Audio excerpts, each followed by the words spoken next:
Hello, everybody, and welcome to another episode of Toad Talk Podcast. Can you believe we are 25 episodes in now? Congratulations, everybody, for sticking with us for 25 episodes of Toad Talk Podcast. That's awesome.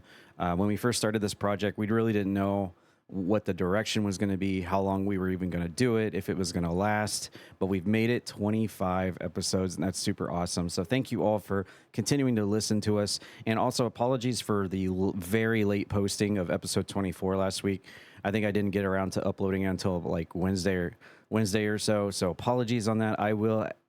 That was just my bad. I've been working on so many things in real life, other projects and stuff, and I was slacking on it, and that's my bad. But we'll be back to uploading these immediately, like we have been. So don't worry. And also, real quick, before we go into the introductions, I just wanted to let everyone know that there have been some questions over on the Spotify about the Spotify, and I talked about this on last week's episode, but I'll do it again. For anyone that's listening on Spotify, you might have noticed that our episodes got transferred over to the same account again, but they got re-upped, and this was partly due to the fact that there was lots of like copyright and stuff, so we had to re-upload our episodes. So if you had a comment during this GTA 6 giveaway period and you lost your comment, go ahead and repost those. I said last week I was going to give you guys a 7-day gate window, but I'm going to extend that because I guess some of you didn't hear it from last week's episode, but I'll go ahead and extend that another 7 days. And then the fact that last week's episode was like 4 days late too, so that didn't help, but I will extend the Spotify comments on every single episode during the GTA 6 phase to go in and throw those comments back in. So you're able to do that. Go to every Spotify episode, put those special hashtags in. It's got to be the right hashtag for that episode. But put those in there and they will count towards your entries for GTA 6. And that's my way to give back to you guys for the complication of having to re-upload every episode and all that stuff. So thank you all for listening on Spotify. We love you guys over on Spotify. And so hopefully this will help you guys out, get those comments back in there again, because we lost all of our comments when we had to re-upload everything. But yes, we're also live on iHeartRadio as well as Apple Podcasts. We're still working on the Audible angle. We'll be on there soon. But hello to everyone listening on iHeartRadio as well. Okay, so of course, I am Croakitoad Tad here, your host for Toad Talk Podcast here on this lovely Sunday, August 23rd. And joining me once again is Zazarus Grem. Hello, Tad. It is great to be back. I appreciate it. And also joining us once again, he's back again, is Azur, aka Azurain, is here. Hello, and thank you for having me yet once again. I am so thrilled to be here.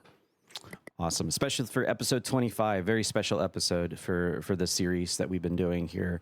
So yeah, welcome back, everyone. And we got a pretty fun show to get through today. And first things first, we're going to get into that GTA 6 giveaway news. We're going to go ahead and drop the special hashtag keyword this is for YouTube and Spotify in the comments. Just drop it anywhere. You don't have to include the hashtag if you don't want to, but it kind of makes it fun to do it. But this week's special hashtag for GTA 6 for this week's giveaway for the $100 Ultimate Edition for PS5 or Xbox, and the $80 secondary prize for the Standard Edition $80. We're giving away two come November. Your special hashtag for this week is hashtag Banshee. Hashtag Banshee, like the car from GTA. Hashtag Banshee is your special keyword hashtag for this week. Drop that in the comments. You can double dip. You can do it on YouTube and Spotify each week. And again, you can go back through all those Spotify episodes while we've been doing the GTA 6 giveaway and go back and post those. I'll give you guys a 7-day extended window to go through there, but they have to be the right hashtags. There's, as we know, there's a special hashtag for each episode, so you can't just go in and spam hashtag Banshee on like 6 episodes. It's got to be the right hashtag for it to count over on Spotify. All right, so there's that. And before we get to Bring Your Own News, I'm just going to review some of the comments on our very late uploaded episode 24. And we look here on YouTube, and we have Signified here saying, I think we all need a little human money sometimes. Nice job on the podcast. Thank you, Signified. Appreciate that. Of course, last week's episode's special hashtag was hashtag human monies.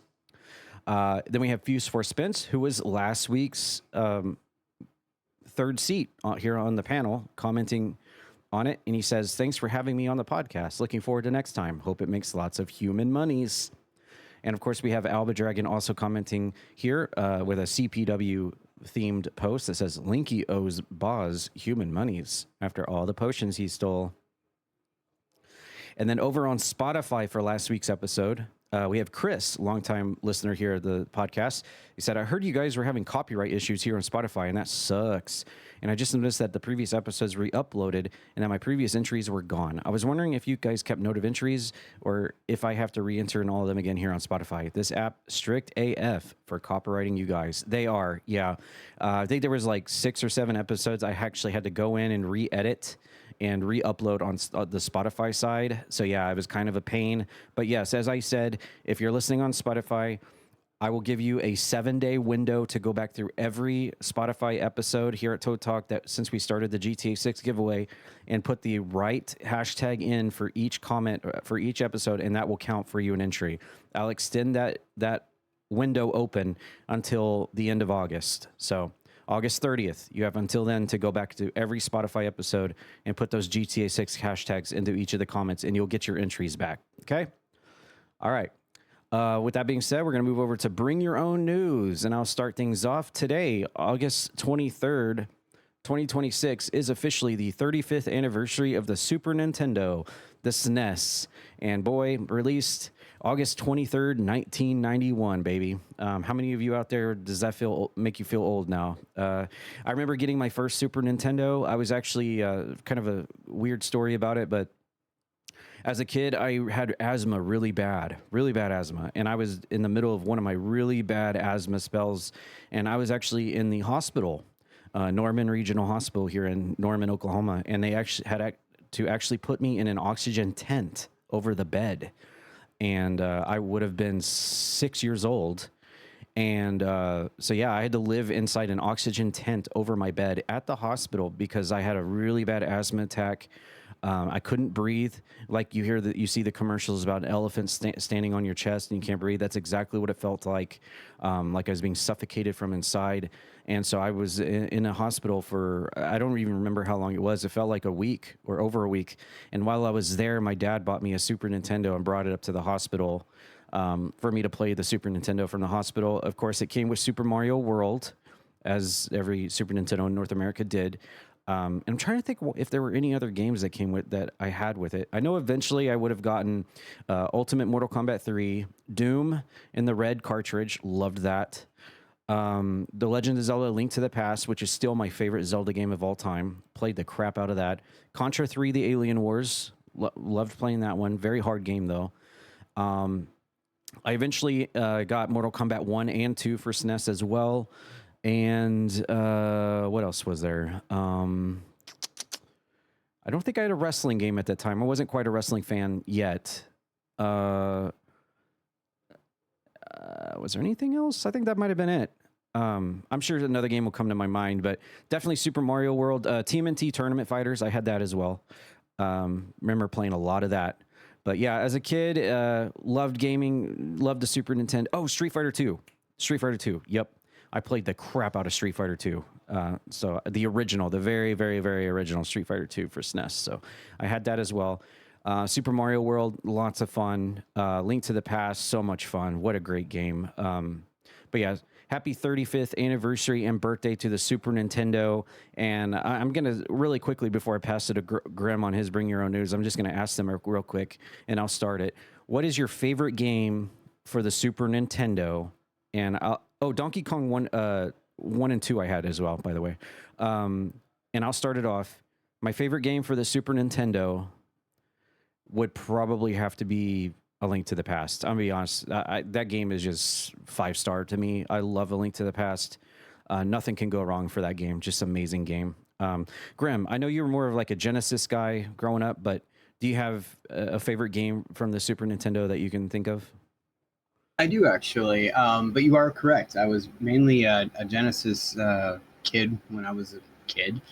My dad ended up getting a Super Nintendo, but we never played it. And the only games that he got was like the Star Wars games for it. But again, we never hooked it up or played it or anything. He just didn't want to, because the Genesis at the time was good enough in a way.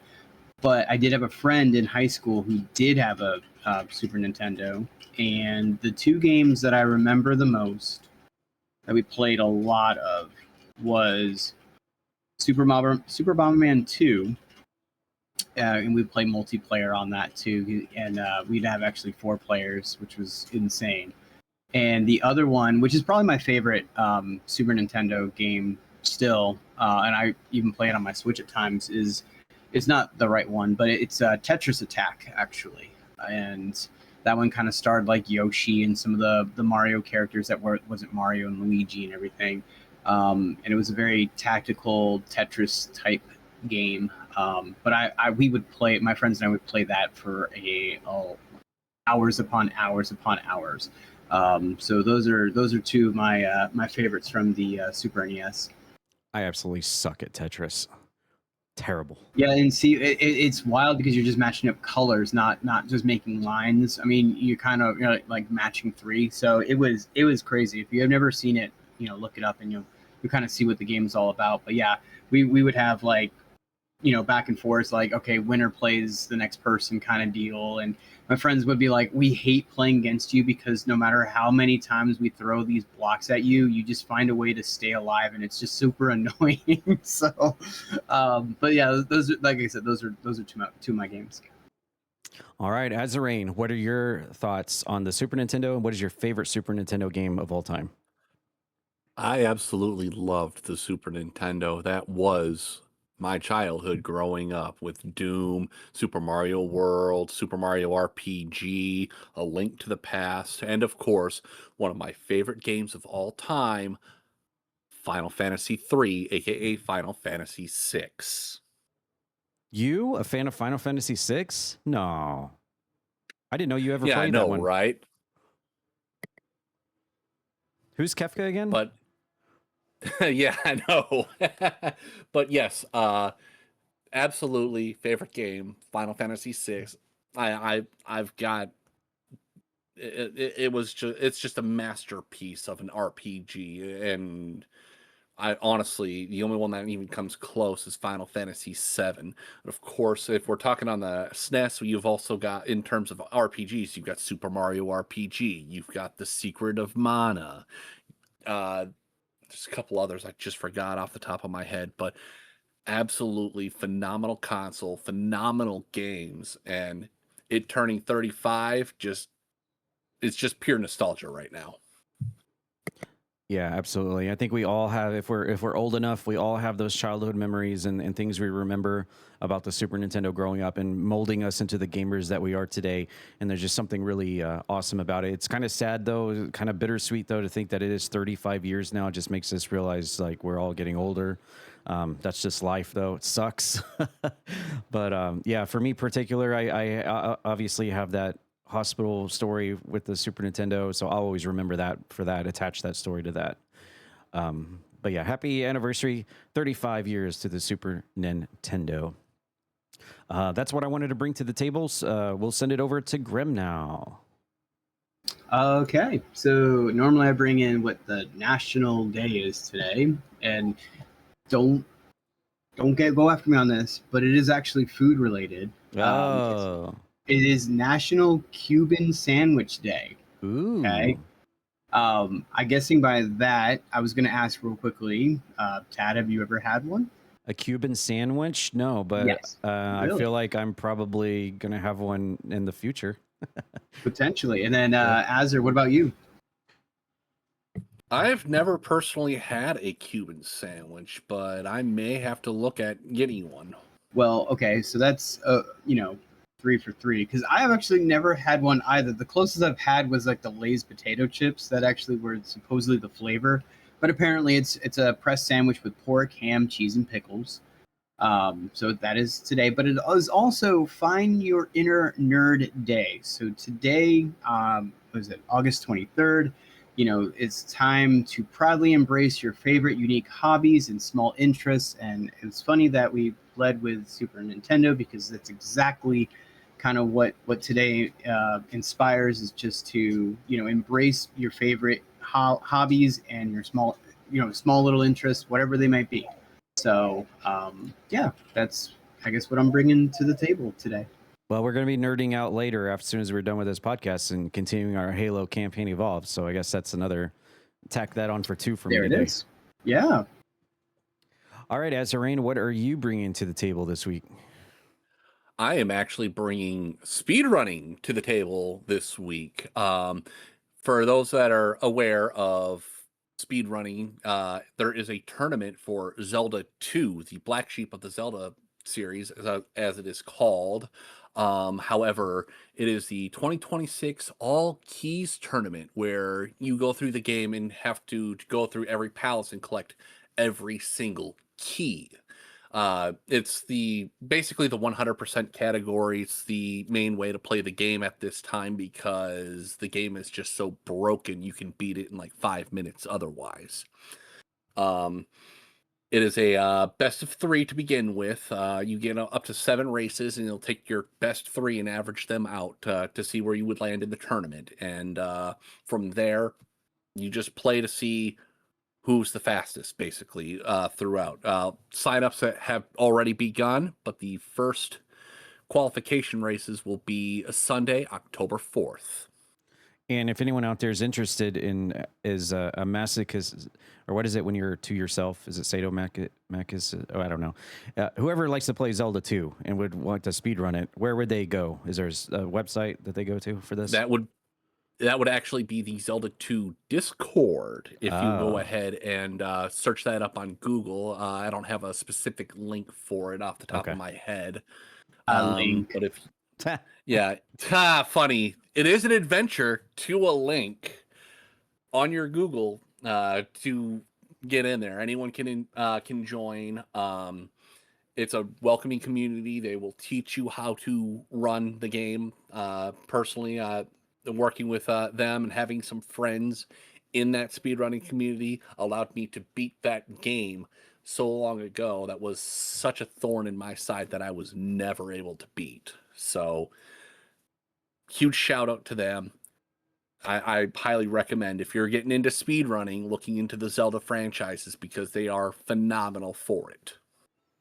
I remember the one time that Tad actually played that on the channel, and I always remember like Bubbles with him when he played that one. Do you remember Bubbles, Tad? I was just about to bring that up, but you beat me to it. You speed ran me to it. Yeah, I was quick. Yeah, you were, because Bubbles. That's it. Yep. The bubbles that can and will kill you. Yep. You're crossing the drawbridge in Zelda 2. The bubbles come up and they will kill you. Yes. Even Zelda 2, even a game where the bubbles will kill you. And then hard to believe that right after they followed it up with A Link to the Past, like one of the greatest video games of all time. Yeah, crazy, right? They're like, okay, hold on, let's not do that again. Yeah, right. Okay, well, we're going to jump into our gaming block here. We're going to start things off with an indie game that's coming out soon. I've heard a lot about this. A lot of people have been murmuring and talking about this. This is a 1 to 4 player game, and it's called How to Fish. We're going to take a look at the trailer for this and get right into it.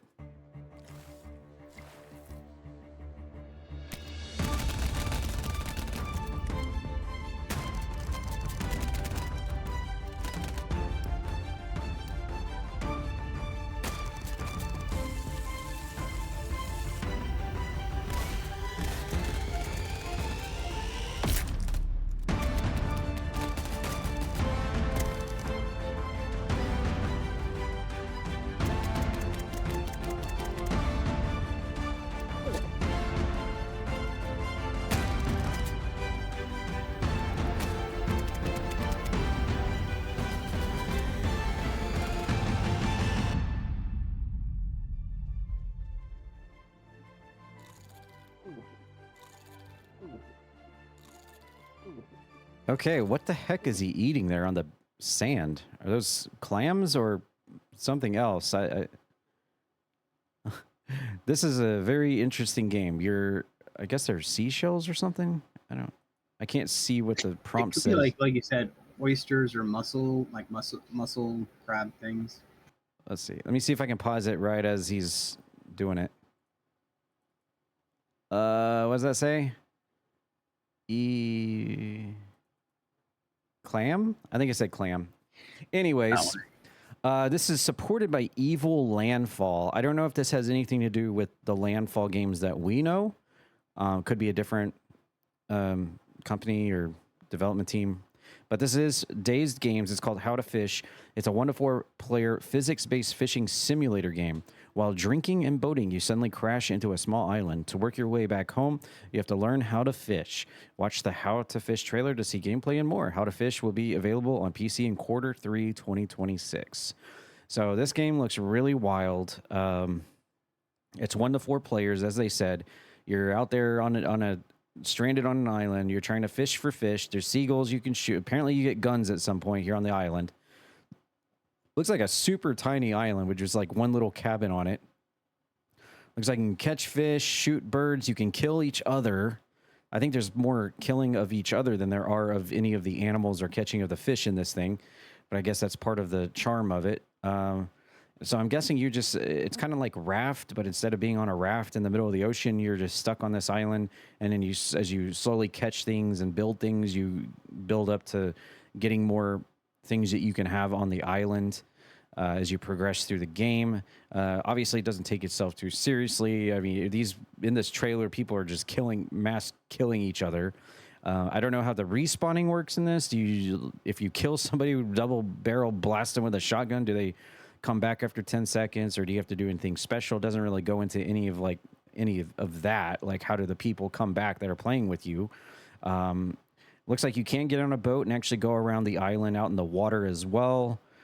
Yeah, this one is not taking itself too seriously. There's just a lot of shenanigans going on here. This is obviously just a game where you just slam 4 gamers on an island and just let the hilarity ensue.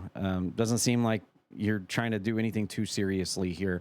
I am wondering what the in-game goal is of this game. Looks like there are I guess if you want to call it quote-unquote boss fights in this game. Some of the animals do have health bars as if they're a boss, like a pufferfish, a shark, a giant freaking spider crab, stuff like that. But yeah, a lot of people have been talking about this lately.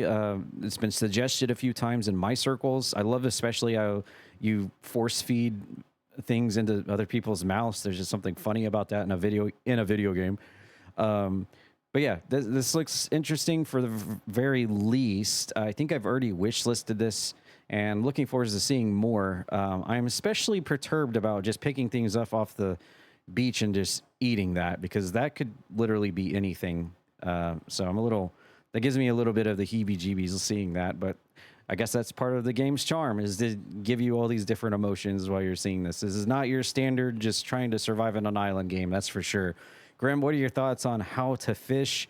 And do you think this is going to start growing some traction for games in 2026 coming out later? As like we've said here on the podcast, everyone's going to try to get theirs in before November.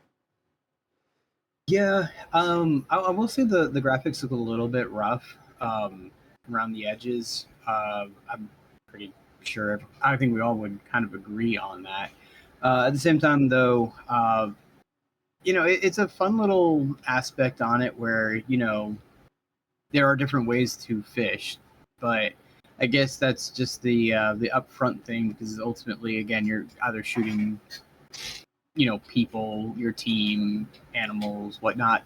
I see a lot of no scoping, which makes me think that I'm going to be really terrible at this game. So, but you get like a score thing too, which I kind of actually like that, where you kind of get, a point system in a way. It almost reminds you a little bit of like Tony Hawk or something like that, when you're doing like tricks and whatnot. You get points, and then you get times modifiers and everything like that.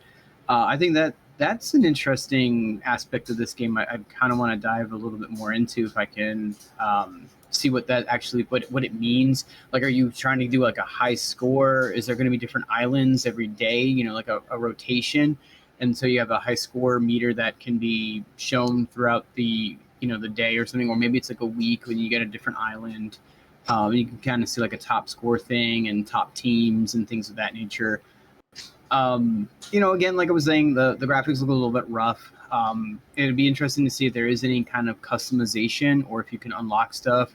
I'm also kind of like comparing this a little bit with Peak, and I really shouldn't, but you know what I mean. Like, you can dress up your guy, you can earn badges so that you can earn outfits and whatnot. So kind of interesting to see what more that they would do in this game, but it looks like they kind of give you free reign to either build or create or craft what you think is going to work for your, I guess, time on fishing. So it looks interesting. Kind of one of those things where we just kind of like wait and see. I don't know if it will gain as much traction, but I mean, who knows? Like, for example, when they created Peak, they weren't expecting it to blow up as big as they did. So, and again, it's more or less just having fun with friends too. As long as you have that in there, that the game always has a chance to be something.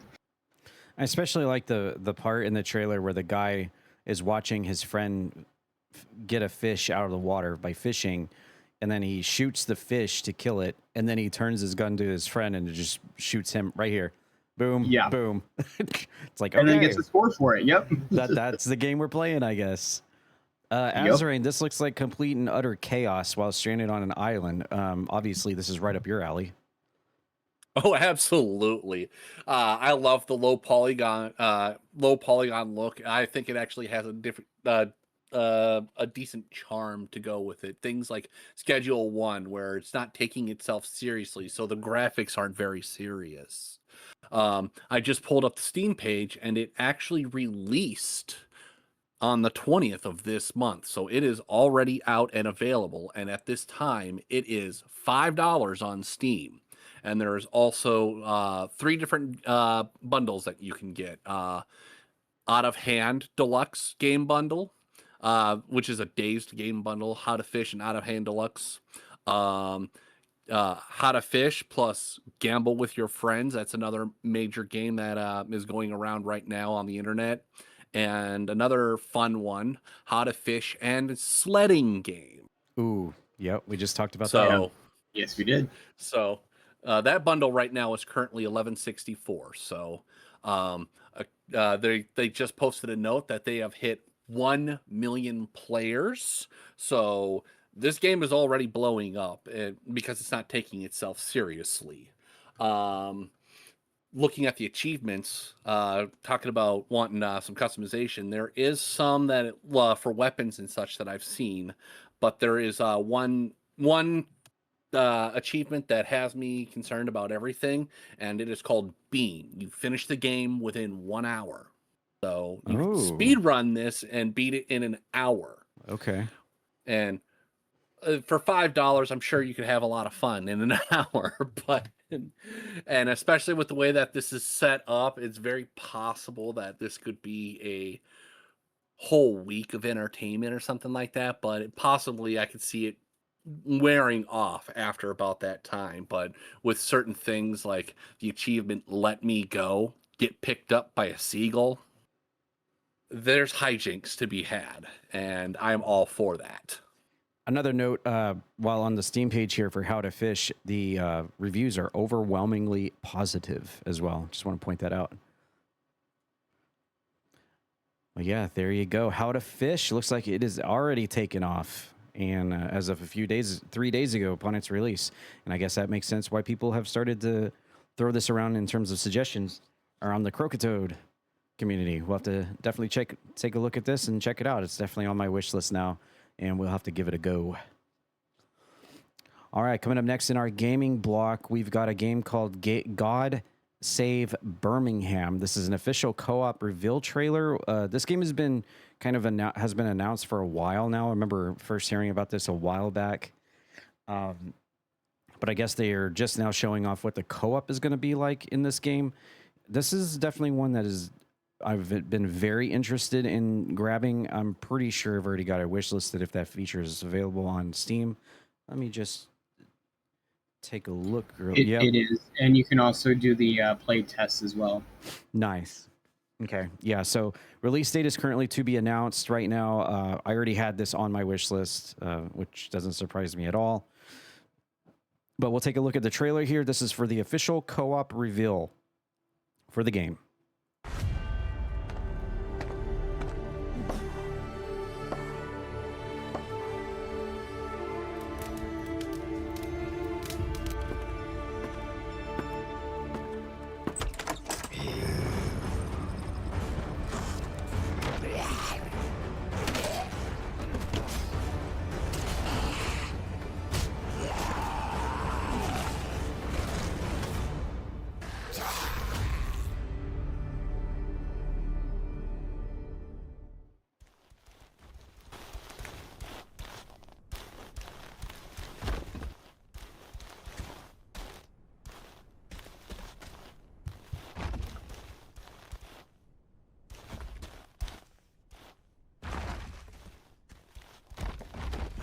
damn it. Well, that's what happens when you pick up a ladder and let physics do all the work there. So yeah, this is just showing off kind of what it's like having two other players. I'm pretty sure this would be a 4-player experience, right? Like most games are, but don't want to take that for granted. Yeah, I only ever see, I believe, three people total in this trailer. I could be wrong on that, but nevertheless, at least 3 players, probably 4 here, just showing off what it's like playing the game together with friends. There's some funny, silly cosmetics I'm seeing here in the trailer that apparently you can wear. There's crafting in this game. Looks like you're crafting some food there. You can craft weapons. This is basically taking place in a medieval England time period where the zombie outbreak has taken over England, specifically in Birmingham. And yeah, you can have some fun with friends here. I'm noticing in the top left corner, there is, on that particular shot, there's a food meter, there's a thirst meter, maybe a weather. So I guess there's weather conditions you have to prepare yourself for based on what clothing you wear. And maybe an infection meter, I suppose. I guess if you get bitten at certain enough times, or maybe you get enough blood on you or something, it slowly turns you into infected as well. Nevertheless, always a zombie outbreak game like this in a over-the-shoulder third-person kind of deal with co-op always appeals to me. And at the time, I didn't know that this was even going to have co-op, and I was still interested in the single-player experience. So now this has kind of grown on me a little bit more. But yeah, it says co-op is coming to God Save Birmingham when it arrives in early access. Watch the latest God Save Birmingham trailer for this upcoming brutal medieval zombie survival set in 14th century Birmingham, England. The new trailer showcases co-op gameplay as you face zombies and work together with friends to survive. God Save Birmingham will be available in Steam Early Access with console releases to follow. In God Save Birmingham, as a lone survivor in a city overrun by the dead, you'll rely on your wits, your fists, and whatever you can arm yourself to endure the nightmare. Explore a painstakingly recreated medieval town where danger lurks around every corner, not just from the undead, but from hunger, thirst, exhaustion, and even trip hazards. Grapple with gritty real-world physics in a world where every step could be your last. Outsmart the horde or become their next meal. So that's the synopsis for God Save Birmingham. They don't really talk about a release here on this trailer or on the Steam page. Just says to be announced. But it is coming soon to early access, and there will be co-op to it. Hopefully we'll be able to jump into that early access, try it out in co-op, see how it all runs, and if we like it, how the game plays and stuff. So far, I'm in on this. I really think it'd be a lot of fun with, we see zombies going for the bite there in one screenshot of the game. Yeah, this is definitely a different take on this kind of genre. We know of games like DayZ and what's some of the other ones? World War Z or DayZ and oh my gosh, there's so many. Those zombie like third-person crafting games. They're all on the. What's that? Arma was Arma one? Oh yeah, Arma 3 was like zombies or something, or yeah, I don't know.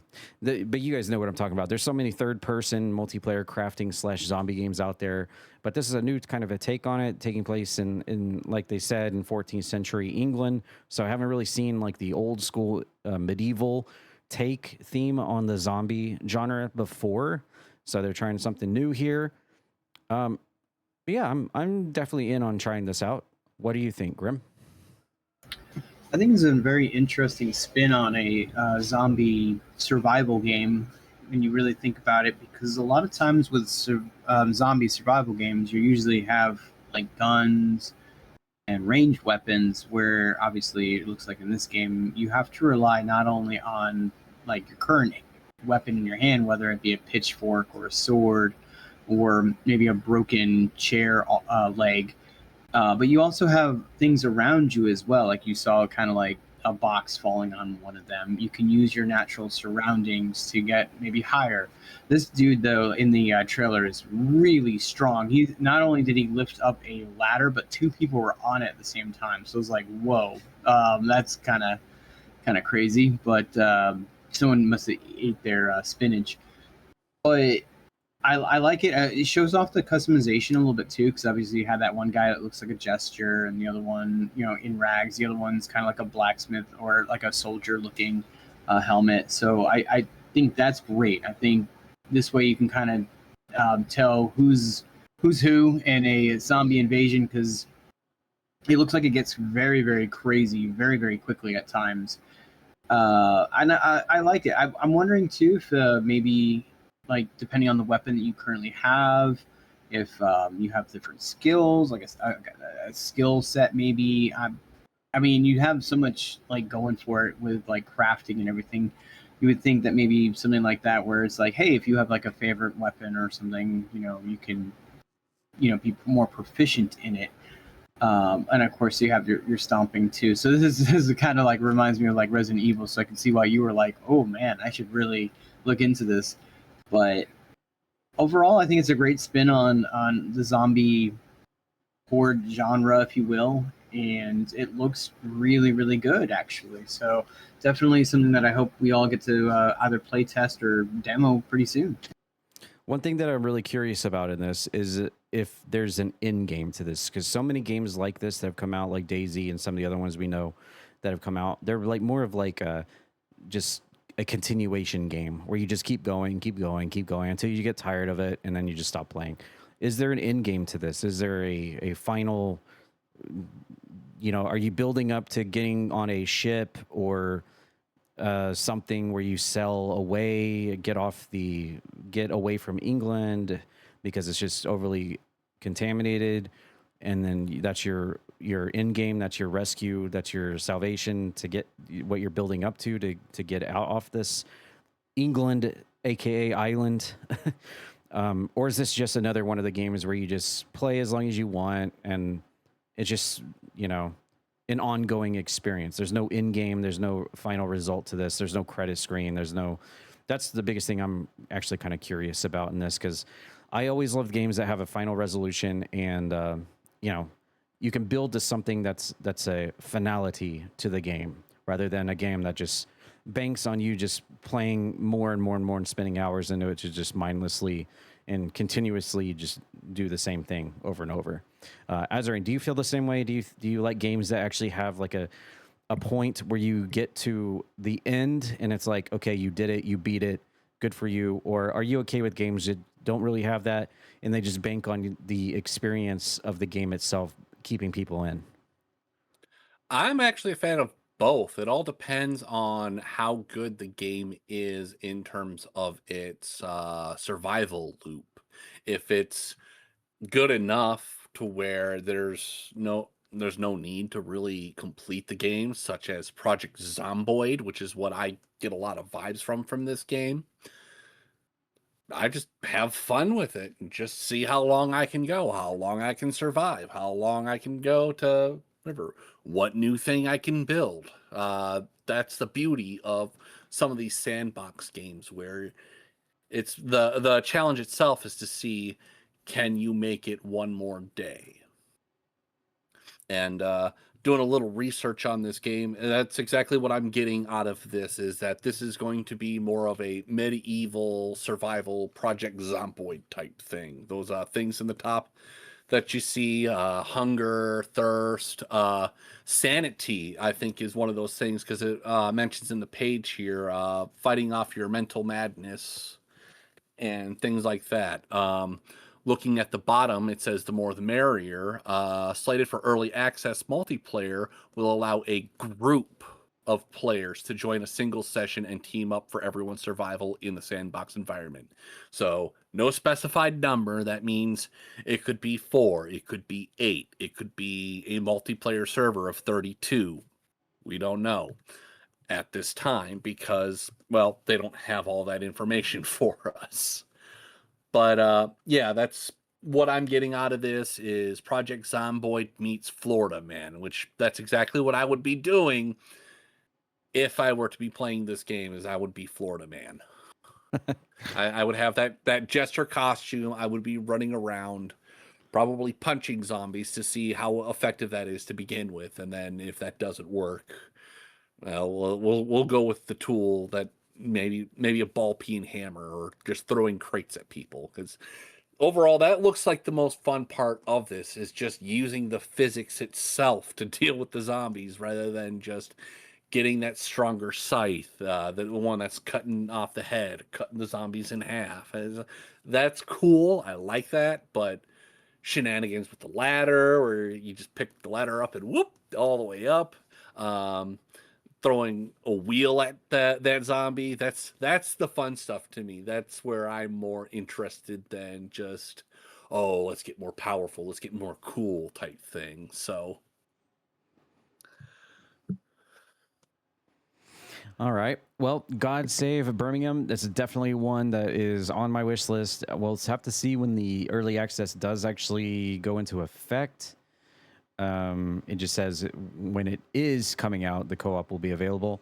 Yeah, well, I'll definitely keep a close eye on this, and maybe try to orchestrate some kind of co-op night, and we'll just try it out one night, because it's definitely up my alley. And I would just prefer if there was like an in-game kind of resolution to it. I know they're not going to really go into that on early access or anything like that, but I just kind of prefer games that, you know, you build up to a final resolution and you pass it, and then okay, you beat it, but then give it both players an option where if you do beat that, then there's more game to be played, kind of like a PAL World kind of situation where you can beat the quote unquote final boss, but that doesn't mean your game is over. You can still do all the things that you want to do to keep going, kind of deal.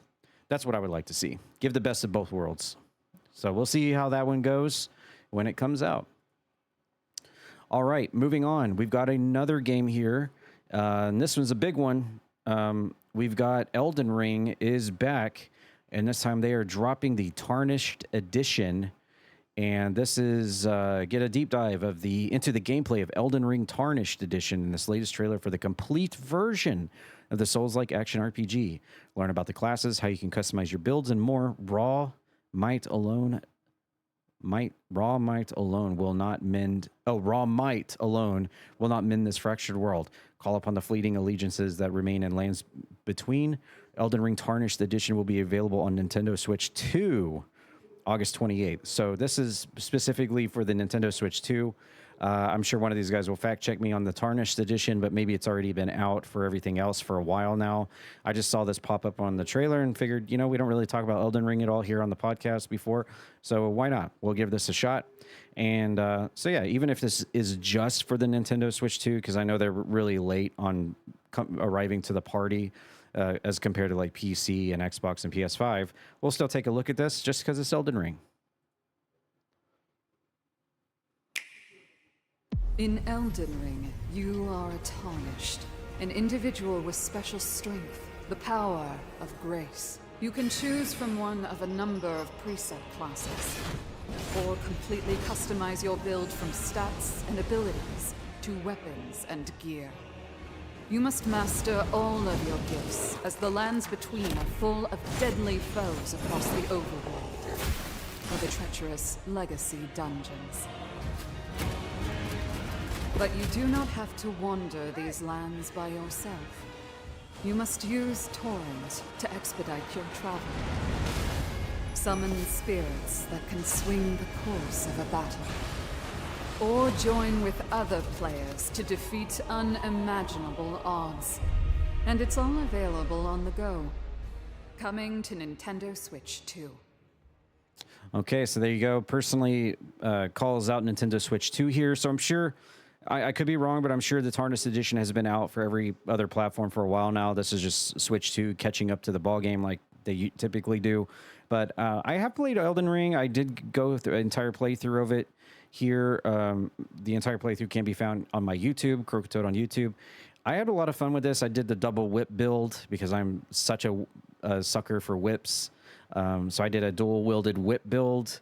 Loved that. Made the game a little bit harder in some cases, but I absolutely enjoyed my playthrough of it. And of course, using the, the Mimic Teardrop to have me and my own clone just double whipping everything in the game was a lot of fun.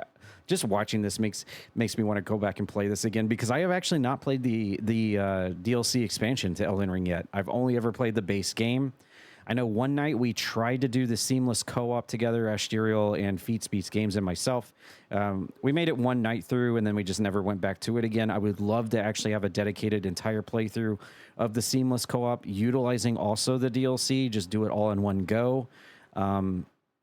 So yeah, I've had this hankering in the back of my mind to come back to Elden Ring for a while now, especially since I have not played the DLC. I have heard that the DLC expansion is really hard. It's really tough and difficult, just with the way the currency goes or something, how you build up and upgrade in that expansion is like they made it like really difficult compared to the base game. So again, I don't really know that much about it. It's just what I heard since I've not played it before, but yeah, a chance to talk about Elden Ring here on the podcast. I won't skip that chance, even if this is a Nintendo Switch 2 kind of a deal.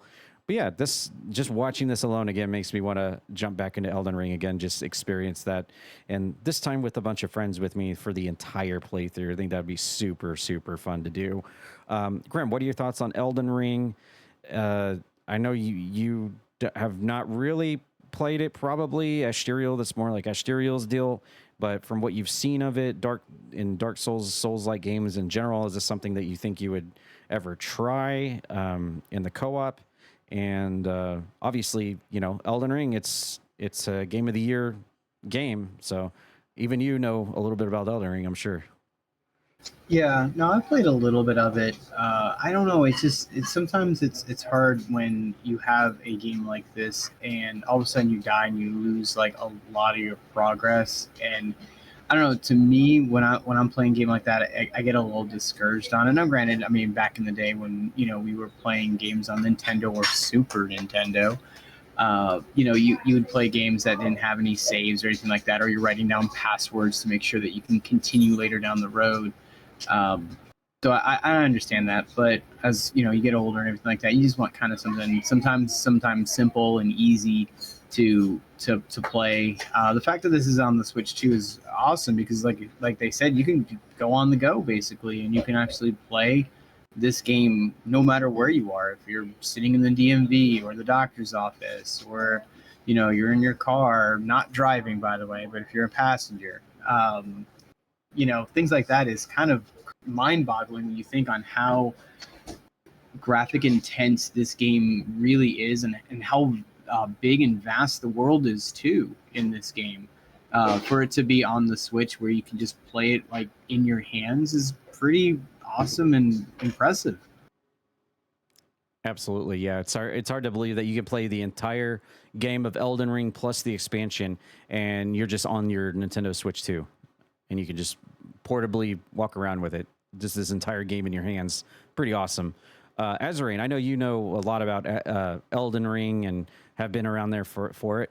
What are your thoughts on this? Maybe you can answer my question about the Tarnished Edition. Has this been out already for other platforms, and Nintendo Switch 2 is just catching up to the ball game? And if you have played the expansion, what are your thoughts on it? Because I have not touched it. Well, I'm going to first answer your question about the Tarnished Edition. Tarnished Edition is exclusive to the Switch because it is just Elden Ring packaged with Shadow of the Erd Tree. So they've not done that anywhere else yet? No, not yet. Oh. There's no Tarnished Edition or anything like that. If you get Elden Ring, you have to buy the DLC separately. We don't have a Elden Ring Complete or a Prepare to Die. So I take that back. I take that back, Nintendo. Nintendo's actually ahead of the ball game then. They're the first ones getting this. So it's going to be $80. It's going to release August 28th, this Friday. So absolutely love the Soulsborne series. I haven't had a chance to actually touch Elden Ring yet. It's been on my wanting to get thing for a little while now. I haven't put it on my wish list, but it's one that I really want. Oh, okay. I had the assumption that you had already played through it already. Absolutely huge fan of everything Dark Souls. Just thinking, I was talking about summoning your allies and stuff like that to change the tide of battle. And then there's what's her name? Melinda, whatever. Melania. And all I can think of, yes, Melania. And all I can think of is the infamous man, let me solo her. Right. Yeah. Yeah, I remember personally coming across Melania for the first time on Twitch. When I got to her, it was late at night during my playthrough, and I was just stuck on her. And I said, "Yeah, guys, I'm just gonna have to cut the stream. I'll have to come back to this tomorrow because She is very, very difficult. These people that can just go in there by themselves and just like solo her with no hit damage, with just their bare fist, with a blindfold on or on a dance pad, you know what, more power to you. But man, going in there for the first time, taking her on, she was definitely a beast. It made me in my stream for that part of Elden Ring. And then I remember coming back the next morning at like 9 in the morning, which is very unusual for me to start my stream.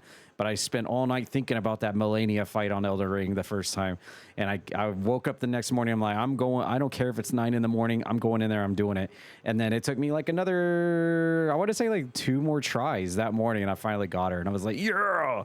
But yeah, that Melania is no joke. There's a reason why she's known, probably the most well-known thing to come out of Elden Ring. But yeah, I have heard the expansion is super hard, just the way the currency and the upgrading goes in it. And this is cool. You know, I was giving Nintendo a little bit of flack there for being late to the party on these games, but it turns out they're the first one to do a Tarnished Edition. That is actually a complete shocker to me, because I just basically figured the Tarnished Edition had already been out for all the other platforms by now. Yeah, and one thing I do want to note about that whole Melania thing, once FromSoft saw that Let Me Solo Her had soloed her 1,000 times hitless, they sent him his weapons that he used in game, in real life. It was absolutely phenomenal. The 2 swords that he uses, they didn't send him the pot head, but they sent him the 2 swords that he used. It was really cool. That's cool. I like it when games like recognize people like that play their game. But all right, that's Elden Ring Tarnished Edition. For any of you out there that has a Nintendo Switch 2, you'll have to let us know how it goes. It is going to be available August 28th. That is actually this Friday. So if you're planning on getting this, let us know in the comments if you're excited for the Tarnished Edition on Nintendo Switch 2, or if you had a chance to play it over the weekend, let us know in the comments and we'll take a look at it on next week's podcast. I'm definitely interested and would like to know more about Elden Ring. And, you know, the expansion has eluded me, but soon that will come to pass. Okay, we've got one more game to cover here in our gaming block for this week's podcast. We got another game coming out called Stray Dog Nobody Cares. And it's funny, we just went through Elden Ring because we got another Souls-like game, except this has a very interesting take on the Souls-like genre. So we'll take a look at the trailer here for Stray Dog Nobody Cares.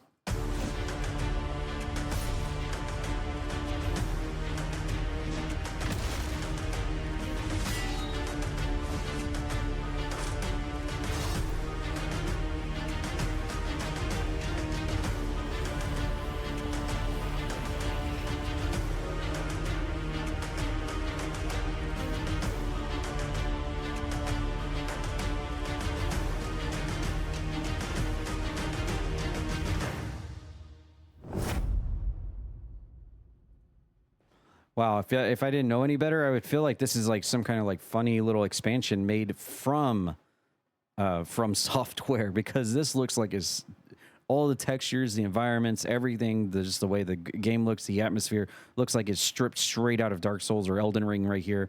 And of course, the main character, from what it looks like, is a white dog with the sword in its mouth, a la Sif from Dark Souls 1. Just looks like a miniature version of the same model.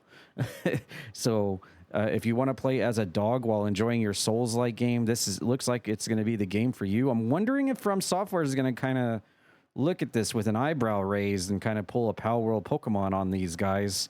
I don't know. But the synopsis says, get a look at an announcement trailer for Stray Dog Nobody Cares, a Souls-like, a Souls-like, thanks IGN, a Souls-like game developed by Perry Frames Studio. Play as a stray dog who grips its master's frayed sword in its jaws and ventures forth to rescue the now captured master. Stray Dog Nobody Cares is coming soon to PC. So we're staying on the Souls like here on the Toad Talk podcast. Love this for a variety here on our show. But again, this looks straight out of like Dark Souls and Elden Ring right here. The dog itself, like I said, it looks just like the Sif, the giant wolf from Dark Souls 1. The way it holds the sword in its mouth is just screaming Sif here. So I don't know, man. Is From Software going to look at this and be like, we're going to throw the flag on this one, boys? I don't know, man. This looks very similar across the board. I don't know. I mean, playing this is trying this out. I would definitely try this. Obviously, it's a whole different take on the whole Souls-like kind of genre in gaming. Never before have you actually played as like an animal with a sword in its mouth that can be taken seriously like this.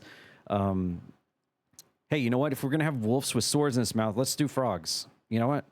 Let's do frogs. I'm cool with a frog having a sword in its mouth, and so let's do that. I want to play a frog Souls-like game with swords or whips. He can use his tongue as a whip. That'd be right up my alley right there. But yeah, this game is coming soon. There is no date on it right now. Perry Frames Studio. Very interesting. I like Perry Frames. It's a nice little callback to what the Souls-like genre is.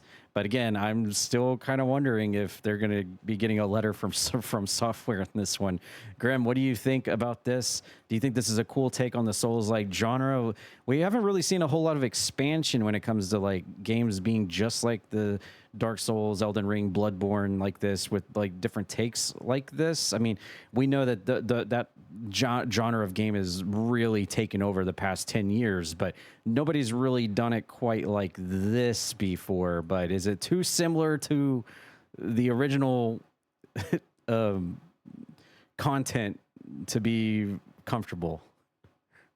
It might be. I know you. I'm kind of glad you kind of brought that up because I was thinking about that too while watching the trailer. At the same time, this just looks so. It is unique. I will give it that. It's weird to see a dog or a wolf kind of doing the strafing and the parrying, dodging, backstabbing. I mean, I get it. Man's best friend. They're gonna do whatever it takes to either help or get their master back or anything that is in front of them. But I don't know. This one's kind of stretching it a little bit. By the way, giving that frog idea, you're giving someone that idea. So somebody's going to be making that in 2027. I'm sure we'll be seeing a trailer for that when we're doing the podcast. Yes. But I mean, come on, let's be real. Like, I mean, a frog with a whip, why not? With his tongue. I mean, but yeah, this one, like I said, I mean, it looks smooth though, at least combat wise in terms of like the parrying and dodging. I don't know how people will connect as playing as the stray dog or wolf or whatever, and trying to find its master. It just doesn't, because it doesn't speak, it doesn't talk as far as we know. I mean, unless there's like a narrator, there's a little bit more that goes into this, and you want to make sure that players actually connect with the character that they are playing as, excuse me. So like Elden Ring, for example, you are creating that character. It's not like you're creating this animal. This animal is pretty much there. So you have to have some sort of connection with it and want to, help it and move it along its way to find its master. So I think that's an uphill thing that they need to work on. But again, it is something to kind of keep an eye on. All right, Azarain, you said before you hadn't really had a chance to play Elden Ring, but I'm sure you played Bloodborne or some of the Dark Souls games. Do you agree with me that this might be a little bit too close to the original concepts and there might be an email arriving? Well, I absolutely do agree that it is really close to the thing. Here's the take on that, though. Perry Frames' team, the developer and publisher of Stray Dog, has also another game. Their only other game is called Crimson Oath, and it is a mix of Dark Souls 3 and Bloodborne, and a little Sekiro, a little bit there with some of the parrying. Overall, this is kind of on that edge, whatever, but it all depends because lawsuits and stuff like that, it's all based on countries of origin and things like that. That's why you see all these mobile ads. It's like, why are they able to use Pokemon? Well, where they're at, they don't have those copyright laws, so they can do that. They can get away with that. So one of those little things where it's kind of rough to be able to say, hey, this is a cut and dry case, hey, not. But that obviously is a take on Sif for Knight Artorias. Let's be real here. When you fight Menace in the black whatever, you can have, if you've saved Sif earlier, you can summon him, and he fights very similar to this in that fight against Menace. So there's all of that involved. There's a lot that could be said here that we cannot necessarily say due to how copyright acts in other countries, but just looking at it, it's like, that's definitely Smo. Yeah. That's Sif. I was waiting for you to. That's all that. So just looking at all this, it's like, okay, there's some case here, possibly. So. Do you think that they care? But looks good. Do you think that they care? No, or are they just going to look at this not. and be like, oh, you know what? Cool. Make more games based on our games. FromSoft, they're not going to care at all. I can tell you that right now. They will not care. Okay. Well, you know, some game companies are like that. Some definitely are not, as we know. So it's cool to have them casually look at this and be like, you know what? It's all right. Go for it. Build another game that's inspired by our game. But you have to also think, like, when is enough is enough, you know? So you have to kind of draw that line, and hopefully people understand that. But nevertheless, this looks like a fun game. I will definitely try it, see how it goes. What would dictate how my levels of enjoyment of this game would be is how difficult it is. If it's like if it's like one of those games that is just like, no matter what, one hit, you're dead kind of games, I'm just gonna be like, okay, I see who this game is appealing to here. You're a dog, it's like Mimi, and then it's like super hard. Okay, this isn't for me.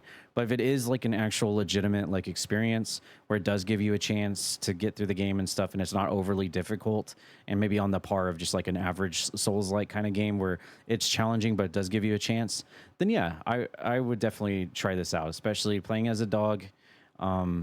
Yeah, it's a new take on it, and I would not be opposed to trying this game out. So we'll keep our eyes on it. There's no release date on it, but it does say it's coming soon to PC on Steam. So keep your eyes open for Stray Dog. Nobody cares. All right, that'll end our gaming block for this week. We do have one thing to talk about in our movies block, and this is not a movie. It's more of an animated series about a video game that I think we all have had a time or two playing in, and I know myself and Zazarus in particular actually played through a few of these games together in co-op. So we'll take a look at the trailer here for the animated series of Golden Axe. That's right, the old Sega Genesis amazing game Golden Axe here. Official trailer for the animated series. Let's take a look here, and hopefully we don't get DMCA'd on Spotify for this.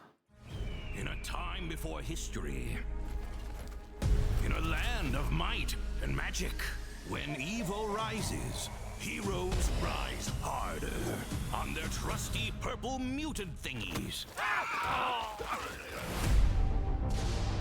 Oh my gods, it's them! I'm a huge fan. 3 heroes, Axe, Tyrus, and Gilius, level up to save the kingdom of Uria from the evil giant Death Adder. To defeat Death Adder, we need an actual plan. We're going to do what we do best. Face a series of progressively harder enemies until we have a big final battle with Death Adder. And then we kill him for good. Till he's dead. All the way. Fire magic! I was hoping I could join your quest. Why don't you go first? Found the trap on the first try! And so our heroes fight all sorts of stuff. For Uria! That was for Yuria. You better not be another mini-boss. You better be the final one! Legendary kill. It's just what us kitty cats do. I'm so excited, I'm gonna throw up. Because we're us. Sorry, we don't have a group name. We were barely getting along until 8 minutes ago. Sega! Chop first, axe questions later. What else would you do with an axe? I don't know. Golden Axe. Whoa, like the game? Heck yeah. Let's freaking go. Thanks, Paramount. Nice. So I'll just start things off here. I do not have Paramount or Paramount Plus, but this in itself is making me want to get it because this looks amazing. I will tell you right now, I absolutely love what I saw here. This Golden Axe animated series is starting streaming on Paramount September 16th, so it's coming out next month. I think all of us listening probably a time or two has played Golden Axe at one time or another.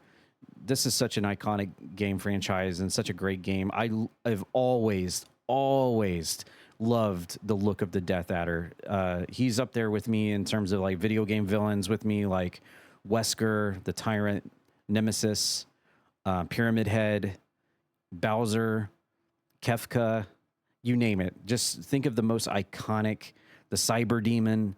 Just think of the most iconic video game villains out there, and Death Adder is definitely at the top of my list here.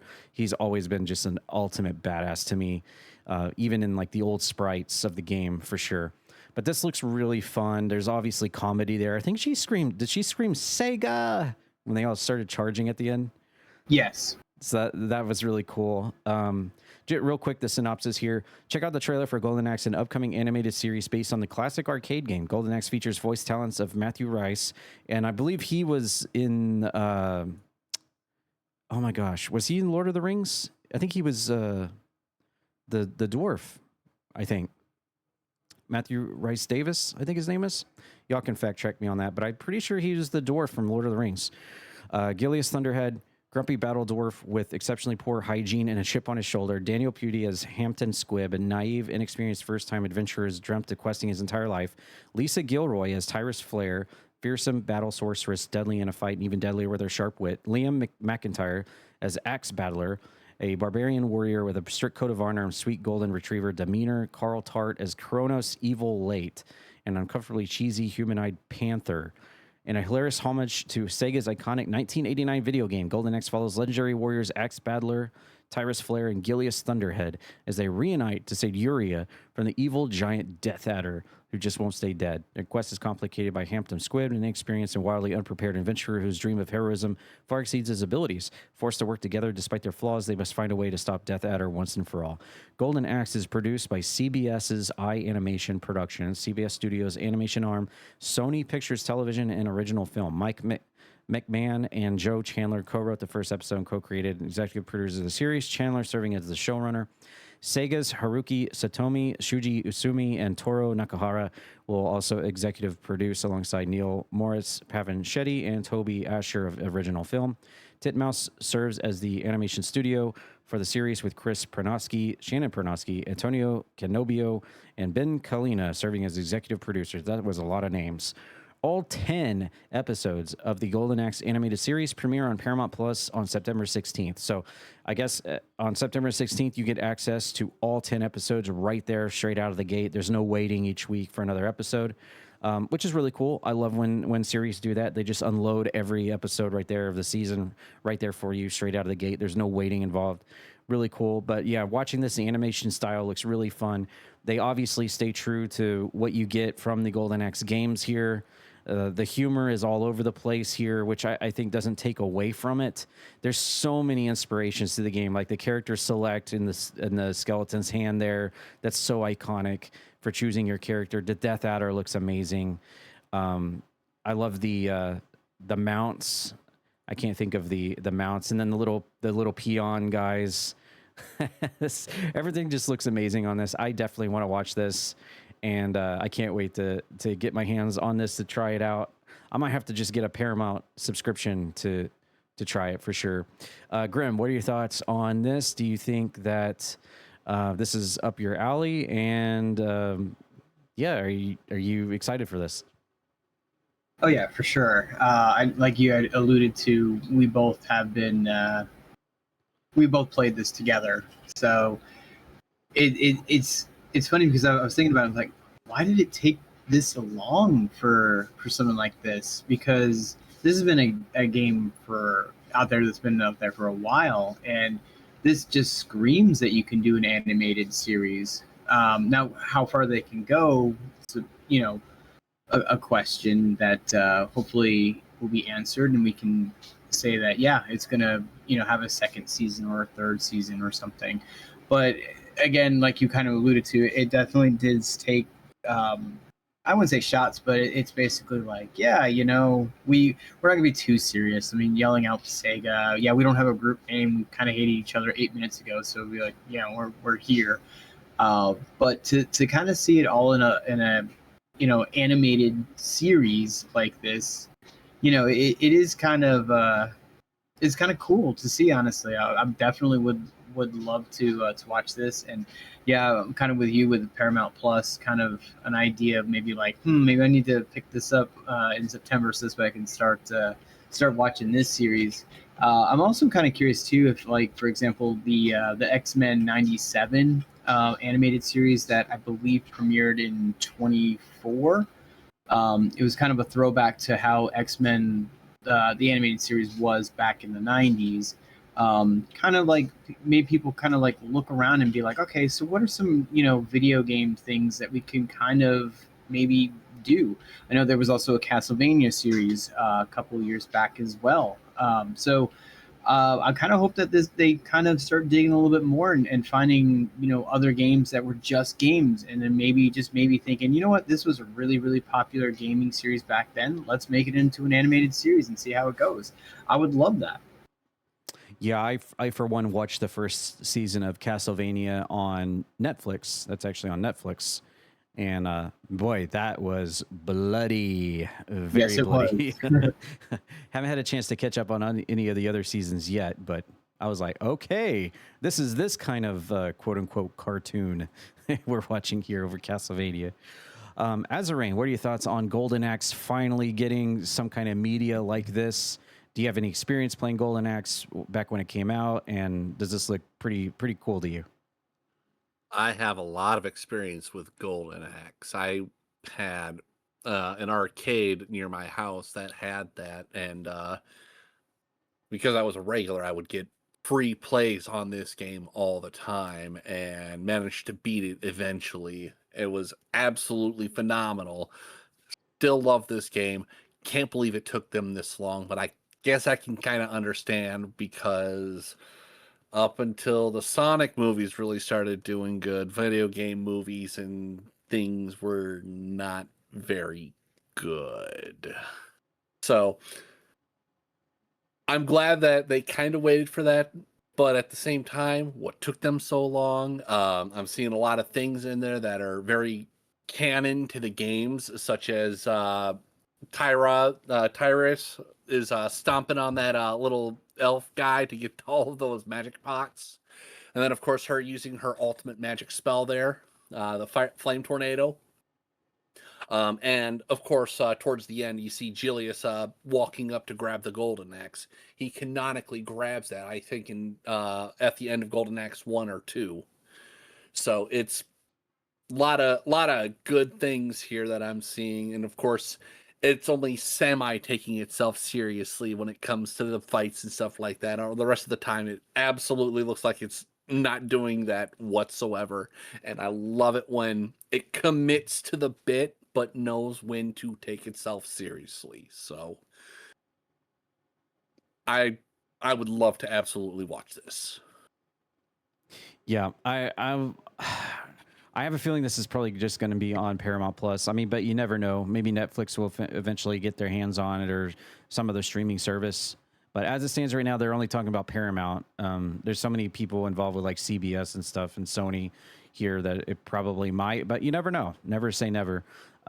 Again, me not having Paramount Plus, it makes me wish that it was available on other platforms for sure, because I would definitely drop down and just binge watch every single 10 episodes of this, like right out of the gate, because it just looks so good. But yeah, if anyone out there does have Paramount Plus, you're going to try this out, let us know what you think. It's coming out next month, September 16th. And I'd love to hear your thoughts. If you're planning on watching this, if you're a fan of Golden Axe, how it stays true to the original content and the games and everything, and how it plays out. Is there room for another season or another series of episodes after? Let us know in the comments for sure, because I really, really want to check this out. Sega. Sega. All right, well, that'll conclude our movie block. We're going to jump over to sports. We've got NASCAR, college football, and WWE, and I guess just wrestling to talk about this week. But we did have a race today. We'll kick things off with NASCAR. And today we had New Hampshire, August 23rd. And lo and behold, Ryan Blaney and his beautiful mustache comes in first place, with Bubba Wallace at second, Josh Berry third, Christopher Bell fourth, Kyle Larson fifth, Ty Gibbs sixth, Denny Hamlin in seventh, Tyler Reddick in eighth, Ryan Preece ninth, and Noah Gragson in your top 10 for New Hampshire today. And in terms of the standings, we still have Danny Hamlin in first, Ryan Blaney second, Ty Gibbs third, Tyler Reddick in fourth, and Christopher Bell rounding out the top 5 with a big jump there for 2 spots after today's race. And it looks as though, Grem will kind of clarify this a little bit, but it looks like in terms of NASCAR.com, they have put the gold cutoff line for the bubble on the 16 right underneath SVG, who just managed to squeak in at the 16 spot. Does this mean that Ryan Preece is no longer locked in to climb into that 16 to go for the Cup Challenge, or does he still have a chance for this weekend's race, which will be the Coke Zero Sugar 400 at Daytona, which is the last race before the chase? Does he have a chance to do that, or is NASCAR correct on their gold line cutoff for the bubble?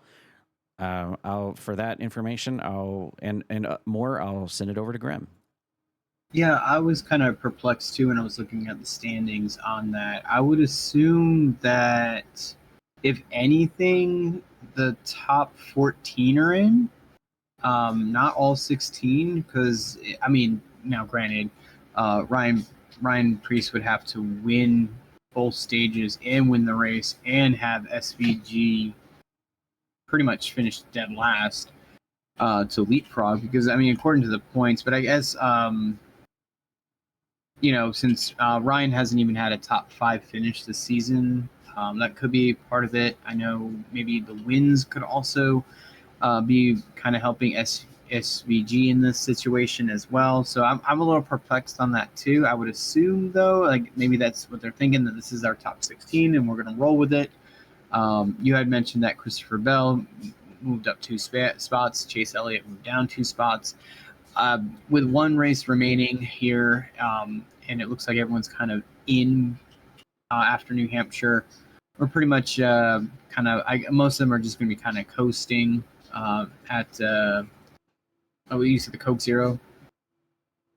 Was that the next race? Coke Zero? Yeah, Coke Zero, the Daytona is the last race. Yep. Okay, so, but I mean, at the same time, too, heck, I mean, Daytona is usually, it is, their Super Bowl when it comes to drivers, even though it's usually the first race of the season. Daytona is very, very big. A lot of fans love Daytona. So, but if this is our 16, I said it last week, Joe Logano looks pretty good. I know he had a okay finish in New Hampshire today, and New Hampshire is a kind of a soft spot for me too. I've been there, probably 10 times.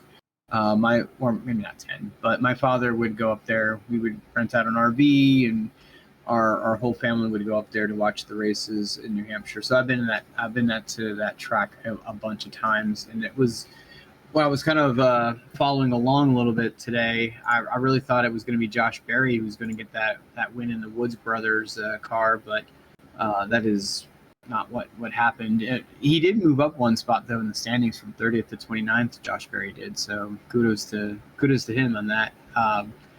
But yeah, I mean, right now, Denny Hamlin looks really, really solid. He's very, very consistent, and Ryan Blaney has been too. So it could boil down to just those two, and I really can't wait till after next week when we're actually starting to see the chase unfold. I know in the Truck Series they only do like a 10 driver chase, and their 10 is already set and everything. So I'm very interested to see on how this, goes down the line every week, and you start seeing like some of these other ones get eliminated, so that you're only left with just the champion, and then maybe like the last four are the only ones that can actually win the championship or something like that. So be very, very intrigued to see how this plays out. But yeah, New Hampshire was race 25, got one more to go, and then the chase will begin. But it looks like, according to NASCAR, and I guess how they feel, that this is pretty much the top 16. I'm really interested to see after Daytona next week, when the Cup actually begins, if Tyler Reddick's actually going to turn it up again, turn it back up a notch. Yeah, I mean that could very well happen. I mean, like we had talked about, he was extremely hot when the season started, and we're like, man, he's going to run away with the whole thing. It's everyone else is just fighting for second, but right now, I mean, he's sitting in fourth. I mean, that's still a pretty good spot. Don't get me wrong, but he has had his fair share of problems and mishaps. So anything could really happen in these the last 10 races when we start after Daytona, of course, next week. So, but again, there's the reason why they went into this as a championship route for the standings is that they didn't want the season to end like now, or maybe 5 races in, all of a sudden, like 5 races to go in the season, and then all of a sudden, Denny Hamlin just can't lose. You know what I mean? This is why they have this in place, to try to make it a little bit more exciting, a little bit more challenging for these drivers. So, I mean, like I said, we'll see what happens. But I mean, you look at Tyler Reddick, like you said, like 5 wins, 10 top 10, or 10 top 5, 15 top 15, or 15 top 10s. It is kind of crazy. But the one stat I look at too with Denny Hamlin, even though he only has 4 wins, he has 14 top 5, 17 top 10s, and 0 DNFs. He has finished every race that he has started. So, and like I said, that's what it takes. You have to be consistent. You have to make sure that you're always going to be there. I mean, 7 top 10s is pretty good after 25 races. I mean, that's what, not even double digits in races that you didn't finish in the top 10. That's consistency. That's what you need to win this championship. And I think Denny Hamlin knows that. So again, he's going to be the favorite going into the chase, obviously, but I still like Ryan Blaney. I mean, Joe Logano's and Chase Elliott are both veterans. They know what it takes, and even Kyle Larson too. So it'll be interesting after Daytona. Mm-hmm. Yep, we'll definitely report on the Daytona situation, and we'll see where everything lines up as the Cup Series officially begins after that. Yep, and then it'll start in let's see, Darlington. First race up. That'll be a fun one. And then real quickly too, I know we kind of touched on it a little bit last week. And baseball, we still have everyone technically, mathematically still like can make the playoffs right now. But you have your teams that are like almost a lock, but they just haven't locked it up yet. Next week, I would assume we'll probably get a team or two, maybe a couple more down the line, but we are keeping an eye on baseball. If you guys have a favorite team that you're rooting for and hoping that they make the playoffs and you think they're going to win the World Series, go ahead and give us a comment down below on if you guys actually do have a baseball team. And of course, college football is starting this week. Excuse me. They're starting Thursday. So college football will be starting up here pretty soon as well. We'll kind of touch on some of the games probably next week. I know Tad had a couple of them in mind. Like I think Maine was one, and what was the other ones you had in mind? The other ones I had in mind, huh? Okay, putting me on the spot here. Like North I don't Dakota know. State, right? South Dakota Mines Hard Rockers. Yeah, there you go. North Dakota, Glenville State. Chattanooga, Furman. Yep, Mississippi Valley State. Yep. So yeah, we won't touch on all of the scores, but we'll touch on a couple of them that we kind of like looked at, or we'll look at, and we'll kind of go through. So, but yeah, college football is starting up, so that means we'll be also talking about football as well. So if you guys are excited for that, then definitely keep listening to us. And I know a lot of people out there listening are huge fans of Delaware State, so hopefully you get a good win over Stony Brook this Thursday at 5 p.m. when your game officially starts. I know a good handful of fans of Delaware State. They even know the mascot. Really? Are you joking or are you serious? I'm very much joking. Oh, okay. I was like, wait, who do you know as super fans of Delaware State? No offense to Delaware State. Yeah, no offense. No offense, but like, yeah. But I mean, hey, college football coming back this week, so we will have that next week for you guys. Yes, Saturday is when all the big boys start jumping in. We got, I'm seeing Stanford here. I'm seeing Hawaii, San Jose State, USC, 14 ranked. We're seeing UNC, TCU is a big one there. Got a match. Just to kind of quickly they classified preview. This is like week 0 while you're kind of previewing real quick. Oh, the Citadel. From Peak. No, this is considered week 0. So these teams won't play in week 1, but they play in week 0, which is kind of like week 1 extended, if you will. So not everyone is going to be playing this week. I didn't even know this. There's an Oklahoma Panhandle State Aggies. Well, guess they got a new fan. Look at that. Wow. Okay. Interesting. Yeah. So there we go. Yep. And then September 3rd, we got. Yeah, here's where you start to see more of the. Yeah, these are this is how like officially week 1 is, if you will. But like number, week 0 has got a couple. Number 10 ranked Oklahoma Sooners facing UTEP to start their season off. I think they faced UTEP last season and the season before. Obviously, it's just a whatever game, but we will definitely be talking more football next week's podcast for sure. We'll start getting some scores here. UConn will be playing the following week as well. So we have to talk about UConn, obviously, and then I guess Kentucky as well. But that won't be next week. That'll be the following week. Right. Yep. But what we're trying to say, folks, is football is coming. Yes, very, very soon. Get prepared. Mm-hmm. All right. Well, we're going to stay on the sports block here, and we got. Oh wow! It reset it. We're going to go into WWE news here, wrestling news, and Danhausen celebrated his birthday on the almost a week ago, Monday Night Raw, August 17th, and I'm going to turn this on, and hopefully his music is stopped because WWE will completely obliterate us on Spotify and YouTube for his theme song. So we're just going to kind of tune in a little bit here as Danhausen celebrates his birthday live on Monday Night Raw. Hausen! It is I, Danhausen. Very nice, very evil. And tonight is an extra special day because it is Danhausen's Birthdayhausen!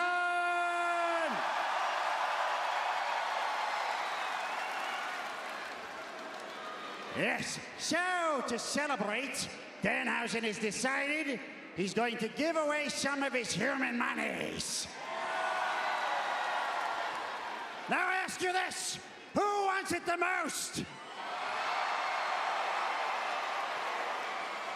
I'm not gonna lie, it doesn't shoot very far, so you're gonna have to reach. What did you get him for his birthday? Thoughts and prayers.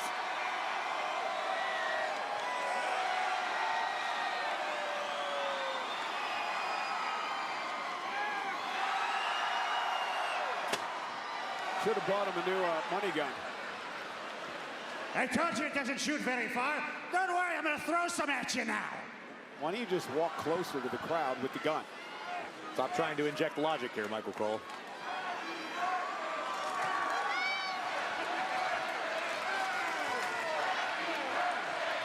All right, most importantly, we're gonna sing Danhausen happy birthday on the count of 3.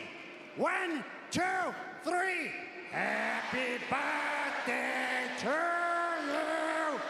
Happy birthday to me. Happy birthday, Danhausen.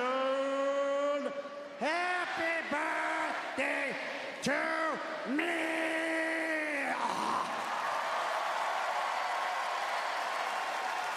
One more birthday wish. Sorry, I'm greedy. Go sell out Danhausen's merchandise at all of these stands so I get all the human monies. Because if you don't, you are cursed. All right. Well, there you go. Danhausen celebrating his birthday. I thought for a second we watched this on last week's podcast, but is this like a reoccurring thing he's doing every weekend where he's like shooting the money gun off every Monday Night Raw? Or did we actually watch the same clip last week? No, it was kind of the same, but instead, like, he was sharing it. But they were like, "Well, it's Danhausen's Birthdayhausen," so it's one of those things where I think they were just like, "We'll just run it back again." Everyone loves money, kind of deal, and it's his birthday, so like whatever. Anything that he wants to do, let's just do it. If he wanted to throw teeth out into the fans, I'm pretty confident they would have been like, "Yeah, okay, sure, maybe not. How about some human monies?" They're probably like, "Yeah, okay, cool." But happy belated Birthdayhausen to Danhausen. Yeah, happy Birthdayhausen to Danhausen. While I was watching this promo, listening to him, I couldn't help but think, okay, I think I'm starting to understand where he gets a little bit of his entire act from. And might have probably been thinking the same thing because you're old enough to remember. But while he was talking and like how he was like rolling his words and just acting and stuff, I was like, this dude grew up watching Pee Wee Herman. There's no doubt about it. Yeah, I mean, even with the voice too, right? It's a little like higher pitched, but like deep. He does like the deep, like, ha ha. Like, yeah, exactly. Yeah. So obviously, hopefully, he doesn't end up kind of how. Well, I was gonna bring. Right? I was gonna bring that up, but you're right. Like, yeah, he must take it a little bit from there, where it's a little bit wild, a little bit like he's in his own world. But he's still here, but he's living in his own world. And I think that's what a lot of people like, is that he's not like what everyone like WWE wants you to be, kind of like, oh no, you have to act like this or say that or blah blah blah. He's the breath of fresh air, and you just hope that WWE is like, you know what, maybe we should do that for, you know, a bunch of everyone else that, you know, is either struggling or they see potential in. Mm-hmm. Yep, it's just like the way he is pronouncing his words here specifically during this promo. I'm like, oh my god, and I feel like I'm watching Pee Wee Herman here. Mm-hmm. Just like the act is. Yeah, I think he also got a little bit of like Santino in it too, like, you know, in a way, like making up words as he's kind of going along, that Santino used to do. Oh, but yeah, John Cena. But his voice is definitely Pee Wee Herman. Like, yes. Yeah. Azrain, do you have any thoughts here about Danhausen, his Birthdayhausen, and how his gun just doesn't seem to quite work the way they want it to? But that's probably intended. That's absolutely intended. Hausen for the Danhausen Birthdayhausen. Happy birthday. Maybe late, Hausen. but happy birthday, Hausen. I hope you have plenty of extra human monies to go with it that you shot off for the human monies for everyone else. I love how the cannon looks like it's like completely loaded up full of money, and then like when he shoots it, there's like $8 bills comes out. Yeah, pretty much. Like, yeah, here, have $1. That's funny. I almost feel like they probably set this up for where it would work actually for real, and then it didn't. So now they're just rolling with it. They're just going. Yeah, you know, because that it is could very well Danhausen. be. Yep. I mean, something like that where it doesn't work, or something like that still works for like the Danhausen character. You know, yeah. You could be onto something there. Yeah. All right. Well, we love following Danhausen here on the show. It's like one of the bright spots of current modern day wrestling for me, particularly, because I always find him really fun. And I'm glad WWE hasn't changed his act, his routine, because you could tell if WWE puts a stamp on him and tries to change them, and they haven't. So that's good. Good for them to do that. Staying on topic with WWE wrestling, we started talking about the World Heavyweight Championship #1 contender tournament for the Luchas a few weeks back. And we are now well deep into our tournament here. And my prediction of Dr. Wagner did not actually happen. So the more predictable outcome of your Final Four is actually here, because it's WWE in modern era. So everything's predictable. We do have Penta and La Parka going head to head, and they'll be taking on Dragon Lee and Rey Fenix on the other side. So Grem's prediction, and pretty much anyone who has common sense prediction, is still there. Penta versus Rey Fenix in the finals to get a shot for Roman Reigns. I'm not going to get on a soapbox here. Everyone knows what I'm going to say, but just wish there was a little bit of certain bit of unpredictability here. I mean, I get it. If you're looking at the hierarchy here of the people involved, then yeah, sure. Penta and Ray Phoenix. Okay, sure. You know, it makes sense in that regard, but isn't like part of the fun of watching professional wrestling, especially back in the 90s and before, is having that sense of unpredictability where anything can actually happen. And I think we just lost that over the past 15 years. Like between the dirt sheets and people just being able to Google, like, who's that guy behind the mask?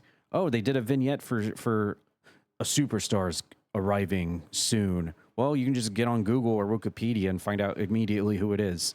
I just wish, I know this is like not going to happen, but I just wish things went back to the old days where if you get a vignette of someone's coming, like in the middle of the show, you can't just simply hop on the internet and be like, oh, okay, that's that guy. He was in Japan for a few months. Now he's coming back. Or, you know, someone ruins it for you on Twitter or Facebook or something, or the scripting in the of like the booking room in itself is just so blatantly obvious now.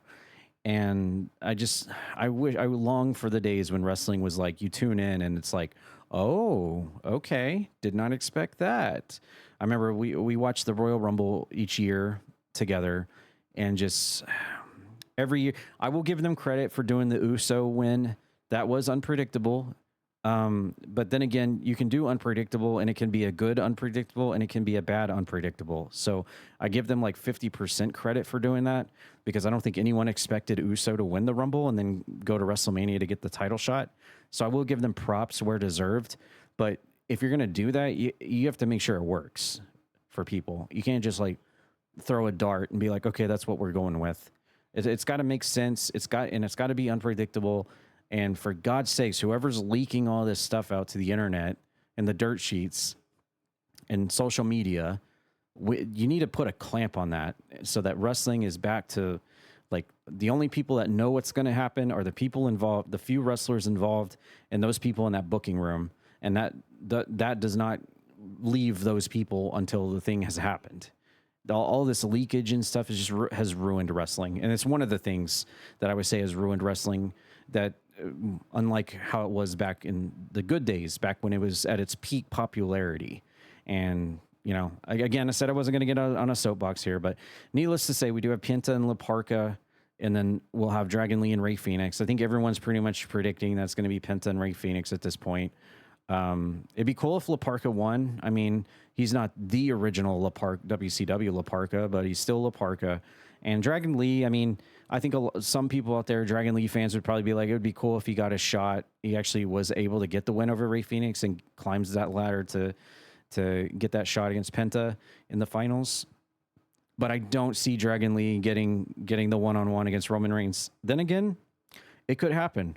I just, you know, and there is a certain level of unpredictability there, but as compared to the unpredictability that we could have had at the beginning of this tournament, we're way past that and there's nothing we can do about it. So now we just got to feast on what we have sitting in front of us here. But needless to say, the second round matches that we have are coming up tomorrow night on Monday Night Raw. So by the time next week's podcast rolls around here next Sunday, we will actually know who is in the finals to face Roman Reigns.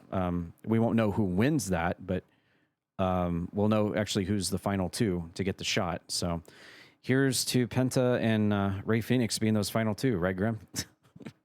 Well, as much as I don't want to say that, that's probably what I mean. I also thought about it too. This is WWE's way of actually getting, you know, Penta versus Ray Phoenix, and it won't be like a face versus heel kind of thing. It'd be a face versus face because they're both faces. And you get a match where it's, you know, good quality. At the same time too, you know, I also was thinking about it as well, where you were kind of talking and running down the competitors. You know, we were just talking about Danhausen, but before Danhausen was a big thing, there was one other star that was, you know, making waves in AAA and actually was in NXT, and that was Mr. Iguana.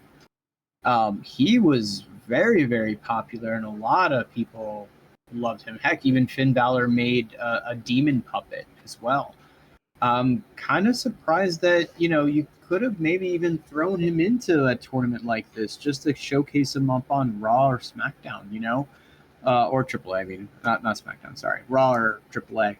And I think a lot of fans would have, loved it. I honestly, and I hate to say this because I think Dragon Lee is really, really good. But if you had Mr. Iguana versus Ray Phoenix, I think people would want to see that a lot more. Heck, even Penta versus Mr. Iguana, or some combination.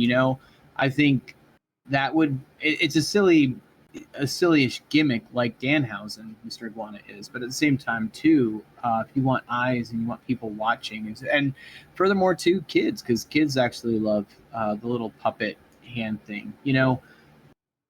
That would have been maybe a little bit better, and you would have been like, okay, it's not potentially as predictable. Now, granted, what if Dragon Lee does win, and it's Penta versus Dragon Lee, or La Parka versus Ray Phoenix? I mean, heck, because Penta could, in theory, lose somehow, some way. And you got to remember too, the winner will face Roman Reigns, and Roman Reigns right now has a bloodline, with the Usos and Jacob Fatu as well. I mean, how do they play into potentially picking technically who Roman is going to face now that Roman is more of a heel after what happened on Raw on Monday? So, like you said though, I kind of hate, the predictability and on how it was, easy from day one on who was going to win. So do they now maybe pull the rug a little bit, or are we just going to run predictability all the way through with WWE? I'm going to probably say it's just going to, again, be Penta versus Ray Phoenix in the finals. Azarine, what do you feel about the tournament? Do you think it's also going to be the predictable Penta versus Ray Phoenix that makes the most sense here to get the shot for the title? And let's not forget, LA Knight and Solo are kind of at odds with Roman Reigns right now. Are they going to have something to do with the match when it finally goes down?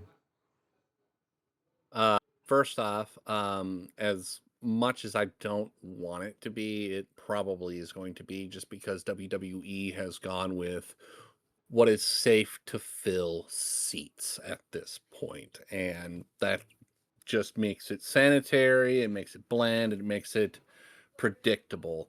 Unfortunately, Ray Phoenix and Penta are going to fill the seats better than La Parka or Dragon Lee. Now, I want Dragon Lee versus Penta personally, but I don't see it happening, unfortunately. And of course, we are going to see a little bit of that feuding possibly happen in this Raw match for the World Heavyweight title, just because this isn't a major event that they're putting this title on. It's happening on Raw. So something fishy is going to happen to build it up for the event that's coming at the end of the month. Yeah, I feel like there's going to be like some kind of like LA Knight, or the Bloodline's going to try to help Roman here, and whoever wins, and then LA Knight and Solo is going to come out and neutralize them, and then it leads to the match, and then Roman's obviously going to retain as we go into Survivor Series for the War Games. War Games, yeah, War Games. I'm waiting for Danhausen to War Games Hausen a fight. Oh, it's coming up pretty soon, I'm sure. Danhausen cursing everyone, and then they all, for some reason, can't get out of their pod to begin with. And then Danhausen just kind of steps in, and that'd be funny. Actually, pretty good. Actually, yeah. We can't get our door open. That would be how to do a really good thing for War Games. Or like they won't do it. One of the people gets out of it, or maybe leave it to the last person that needs to go into the War Games, and then as they're like climbing out their individual pod to get inside the actual cage, the cage door's like stuck and they can't get in there. They're like yanking the door. They're like, at this point, get Mark Henry out here. Yeah, you could probably do it in like the women's version of it too. I know, like with him kind of cursing the Judgment Day, it could be like Liv Morgan's team or something like that, and the door won't open. That'd be pretty funny. And the countdown still keeps going, and then the other team gets an extra person while they're still trying to work on the door kind of deal, and it's like a 3-on-1 at that point. Like, and whoever is in the ring on Liv's team is getting, getting handed basically, and things like that. I think that would be a really good idea. I think that's really, really awesome, Azur, that you brought that up, because that'd be kind of cool. Mm-hmm. It'd be funny to see someone like sitting there toggling with the door, like, oh, I can't get it open. The referee's I don't know what to do. The referee's like also trying, I can't get it open, shrugging his shoulders. I don't know what to do. They're like, bring Mark Henry out here. I was gonna say, whoa, hey, whoa. Wait. Well, that's how I would personally see how to have some fun and twist this to get a little thing. But like I said, what's probably going to happen, because it's safe and it gets people in the seats, and that's all that matters right now. They don't have to worry about the plot twists and things like that too much, just simply because all they have to do is put butts in the seats right now. Yeah, and going back to that real quickly, what you were saying, Tad, about like predictability and everything like that. I know right now they're doing predictability, and I was thinking about that too. Like you had mentioned about the Royal Rumble, giving them props for Jey Uso winning. I'm honestly thinking that this year they might do that. You have guys like Braun Breaker, Oba Femi, Solo now all of a sudden, LA Knight, people that are kind of like emerging up. Penta you can even throw in there too. I wouldn't be surprised if the last 5 you see at least 3 or 4 of those still in that match, where it's like a new genre is starting to kind of move up, where it's not the old guard of like Seth Rollins that's still in there, or Jey Uso now, I guess, if you wanted that, Cody Rhodes, Randy Orton, Kevin Owens, Sami Zayn. I really think I think this year we might see, or this Rumble coming up now, sorry, we might actually see more predictability in who could potentially win than we have in past years. I hope so, because I've been waiting for a Royal Rumble to come, and the last time it actually happened was like early 2000s. Early to like 03, 04, where it's like, holy crap, this guy won. Wow. And you actually leave the Rumble match going, okay, that was not what I was expecting. That's pretty cool. But ever since then, it's been like, okay, yeah, he won. They won. Sure. Whatever. So we're going to have this match at WrestleMania again. All right. Roll it back. But this kind of opens a bag of worms of what I've heard over on the Stevie Richards podcast, and James Romero, shout out to them here on YouTube, is the fact that it opens up a whole can of worms. Actually, even the Perry Saturn show, which I've been watching a lot here on YouTube as well. Shout out to him as well. You're welcome. About how the whole NXT program has kind of butchered the process of getting brand new and fresh talent up the roster, where they are comfortable enough pulling the trigger on them, because they lost house. It's not like the old days where you run territories and you get that experience under your belt, or you run house shows and you get that experience under your belt. You start straight in like NXT, or what is that other one, Evolve or whatever, and that's where you start, and then from there it's really hard to get experience, because the only way you're going to get experience is if you go out there and do matches in front of a live crowd. And so it's really put like a halter, a stoppage on that period of time where they felt comfortable bringing guys in who had that experience, like working Ring of Honor and other places like that. Kevin Owens, Sami Zayn, Seth Rollins, cutoff to where they started the whole NXT thing with these guys and people that came in through NXT, where they didn't have that same level of experience like the older guard had. And so they're very like hesitant to bring people up to the main roster like that. Now, in the case of LA Knight, I think there's just like something that they just, I think they just don't, there's something about LA Knight they just aren't going with. So that's why he's not had that. It's because LA Knight got over by himself doing his own thing. And I think that's what it is. WWE still holding on to that, where it's like, hey, we didn't make you this way and you're still over. We don't like that. Yes, 100% accurate. Yes. And same with like Zack Ryder as well.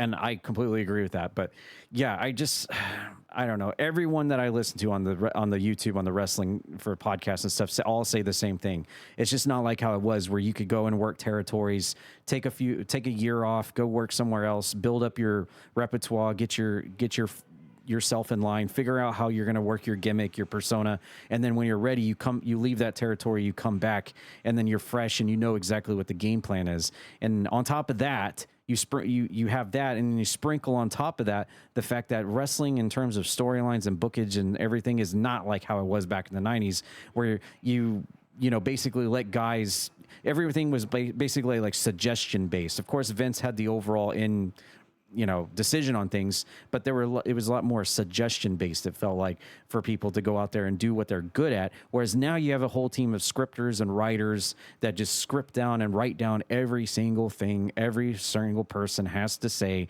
memorize this script, and go out there and you have to read it line for line, and that's the show. It's completely scripted. It's just, and you can tell by watching. I tried to watch, what was it, a few podcasts ago, I said I tried to watch the what's that female trio over on SmackDown,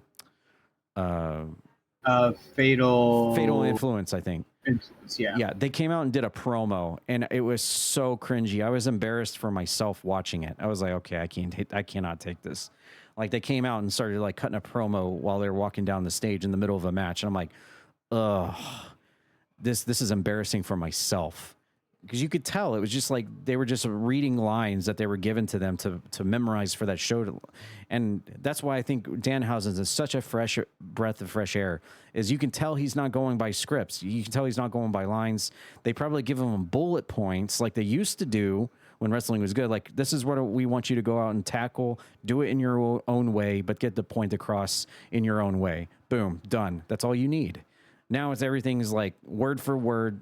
Remember this essay, go out there and do it. And so, yeah. And then the angles themselves obviously have not been as good as, but I'm sure I'm shouting to the choir here on this. I didn't want to get on a soapbox, but yeah, there's a lot of variables here that, man, just, I don't know, just needs to go back to when it was good. Yeah, and I maybe this is all stemming on the fact that Julia didn't have a match on Friday, and got canceled because Blake Monroe blindsided her. Maybe you're just that worked up. No, I guess I actually didn't know about that. I was just about to ask about her match. I figured I figured she probably lost, but the match never even happened. Yeah, well, there you go. So, it was one of those CPW moments where someone gets attacked while they're doing their entrance, and then it just eventually just goes into the referee just says, no, we're not doing this, blah blah blah. So next time we see Julia, she's gonna be wearing a neck brace, is what you're saying? I mean, potentially. I would hope not, but I mean, a lot of things would have to happen. I hope not either. All right, well, moving over to TNA real quick, our last part of the wrestling block, we had TNA Lockdown, live from Chicago, taking place as we were recording this podcast. I'll just run down the card really quick here. In our we had one dark match, and Joe Alonzo for the AAW heavyweight title defeated the Hometown Man, and he earned a TNA contract for doing this. That was your dark match. In your pre-show, you had the Righteous, that's Vincent and Dutch, defeating BDE and Richard Swan by pinfall. Tag team match there. The third pre-show, you saw Trey Miguel defeating Special Agent Zero by pinfall, singles match. Good to see they're actually giving that big guy some solo matches here instead of just being one in the crowd. And then we start off the show with AJ Francis defeating Elijah by pinfall. All of these are going to be cage matches because it's TNA Lockdown. There's a cage in every match. I know Jim Cornette absolutely loves that. But yeah, AJ Francis and Elijah were having this kind of like musicians kind of musical feud rivalry thing going on, which was really interesting. But AJ Francis gets the win there. Then we had the TNA Knockouts tag team titles here inside a steel cage. Ali and Kira Hogan. Kira Hogan, of course, filling in for Rosemary, who's been kind of MIA lately. Not really sure what's going on with that. But they actually, as champions, retained, and I guess now Kira Hogan, I don't know if this is Freebird rules or whatever, but Ali and Kira Hogan are now the new, new TNA Knockouts World Tag Team titles by defeating the Elegance brand. And then after that, we saw Frankie Kazarian defeating Moose in an Escape the Cage match. Shia Brookside, as the champion, defeated Elena Black by pinfall inside a cage for the TNA Knockouts World title. And as a shout out to Marky D, Elena Black, buy more toenails. The next match was a steel cage match for the TNA International title. We know Chase and Hotch recently defeated Ali for the belt. And it looks, much to Grem's dismay, it looks like Mustafa Ali is right back as international champion again. All right. Defeating Jason Hotch to once again become champion. So there you go. Stuck in that mid card, baby. Yeah. After that, we saw Leon Slater defeating Cedric Alexander for the TNA X Division title. That is very interesting because a lot of people were saying Leon Slater was destined for WWE. He's not long for WWE. So if that is actually what happens and Leon Slater goes to NXT or whatever, and they had him go over on Cedric Alexander, that is a terrible decision because you're going to have your new X Division champion leaving for WWE, and he went over Cedric Alexander, making him look bad. It would make way more sense to get Cedric Alexander over on Leon Slater on his way out the door to build up Cedric Alexander. But as Marky D says, TNA right now just simply doesn't care about the X Division. And then you had this weird stipulation as well, where if Leon Slater lost, his previous title reign would be erased from history. That is such a Vince Russo stipulation. Like, what are you going to tell Wikipedia to erase Slater's reign as X Division champion? Like, how does that even work? What is that? And the fun fact about that too, by the way, Leon Slater almost became the longest reigning X Division champion in history. Part of that was due to he's from the UK and he couldn't get his visa to come over and be on TNA shows for the longest time, so he was just MIA. But the true holder of that record, by the way, just as a fun little footnote, Austin Aries, the longest reigning X Division champion in TNA history. So then your semi-main event was a lethal lockdown match. We had the System. That's Eddie Edwards, Brian Myers, Bear Bronson, Alicia Edwards, defeating Ricky Sosa, Fabian Eichner, Casey Navarro, and Jada Stone. I bet that was kind of a fun match. System wins in this multi-man cage match. And then your main event was a steel cage tornado tag team match for the World Tag Team Championship. And this was brothers versus brothers, literally. Nick Nemeth and Ryan Nemeth defeating the Hardys, Matt and Jeff Hardy, inside the cage by pinfall. And so the Nemeths, that's Nick Nemeth and Ryan Nemeth, Dolph Ziggler and his brother. Not only is he world champion now, but he's also one half of the tag champions in TNA. So Dolph Ziggler currently a double champion right now in TNA by beating the Hardys and taking their tag belts. So that's an interesting choice. They're pulling the trigger definitely on the Nemeths right here in TNA. So that's your card for TNA Lockdown. That's what happened. I'm sure Graham has some things to say about some of the matches here, so I will pass it over to him. Well, I'll touch on just real quick on a couple of little things, but nothing crazy. I'm going to go back and watch the show, so I'm not going to go too crazy. But the one thing I did see was obviously in that Ali match. I guess Jason Hotch was at the very top of the steel cage, and Ali was on the outside, and Hotch jumps from the top of the steel cage down to where Ali is on the floor, and they go through a wooden table. Ooh. It is a sick spot. There's no, it's not the announcer table. It is just a wooden table with TNA on it, basically like a drape, and Ali's just trying to catch him, basically. So did it look like a botch? I thought it was inside. No, it looked as clean as can be. Oh. You expect for something like that to happen inside the cage, not on the outside of the cage. It was almost like a Mick Foley kind of deal, where he's jumping off the top of the cage and just to the outside on the floor. Nonetheless, I definitely want to kind of watch that one again. Yeah, I kind of agree with you with this Leon Slater, Cedric Alexander thing.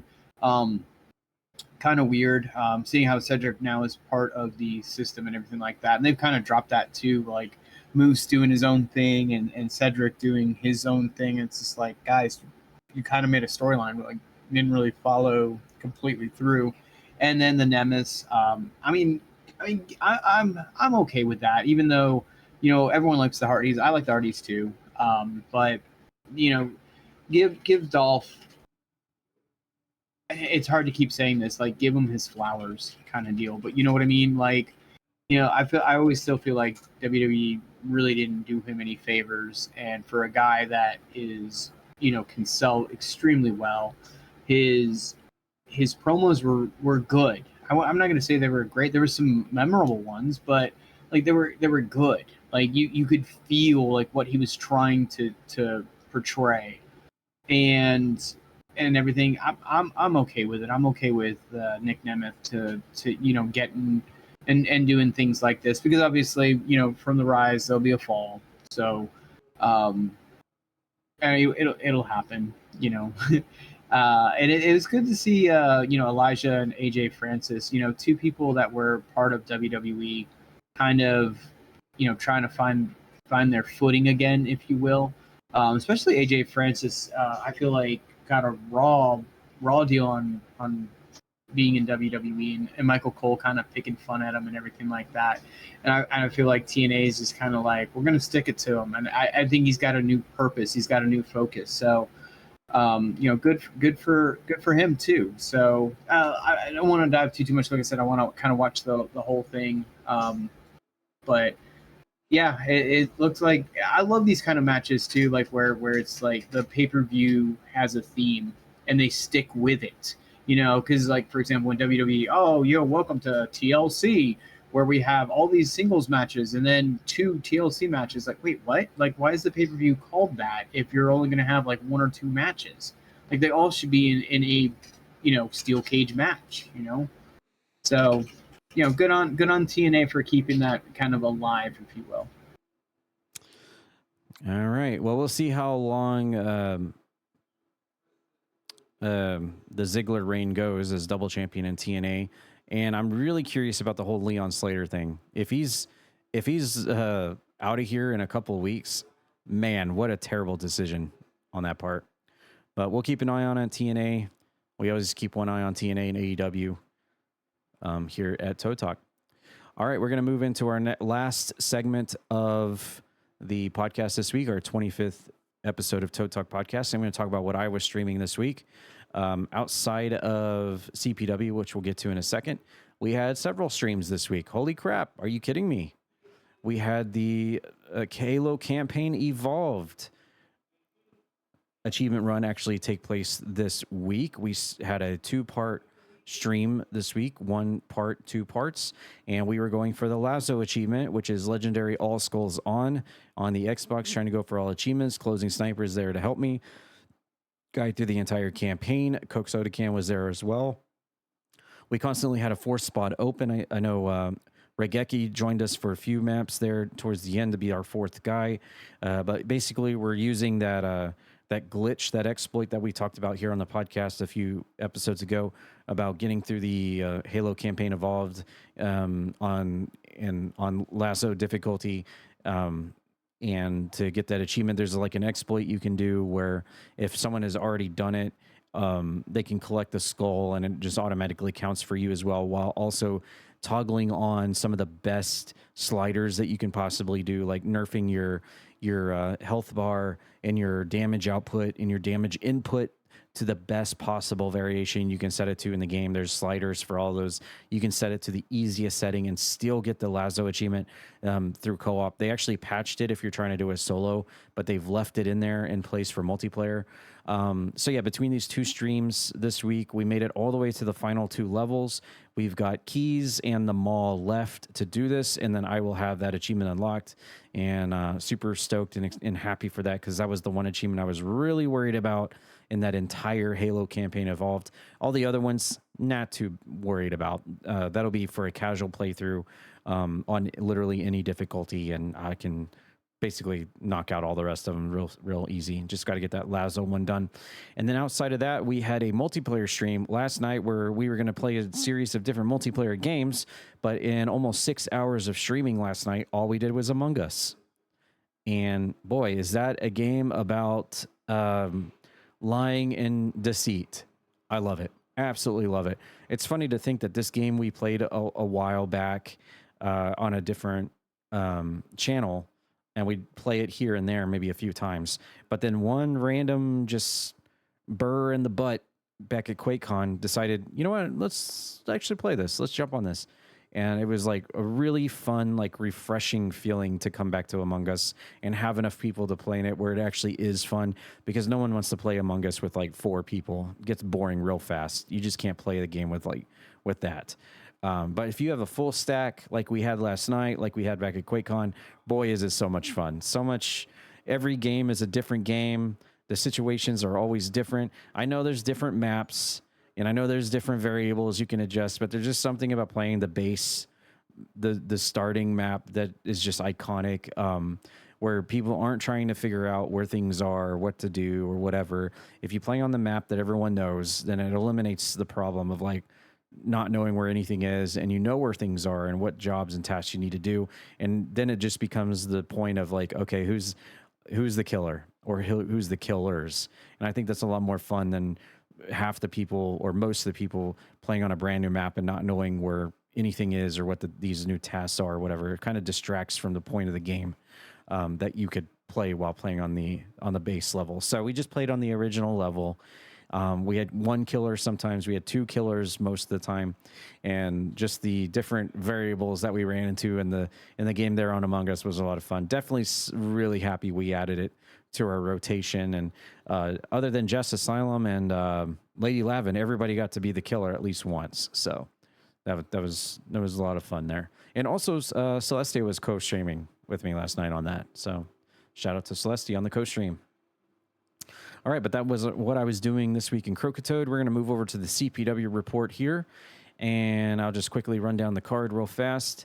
This is the August 18th episode of CPW Wrestling. This is the go-home show for Altar of Pain, which is coming up this Tuesday in a few days.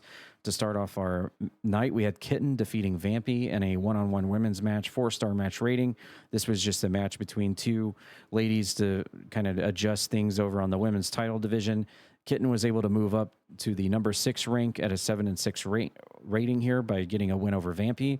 And I believe Vampy actually showed up on the hardcore division for her very own partner, Jen Von Lee, who currently has the belt, at a 5-7 record. So I think that's going to be contributed to the fact that New Jack lost.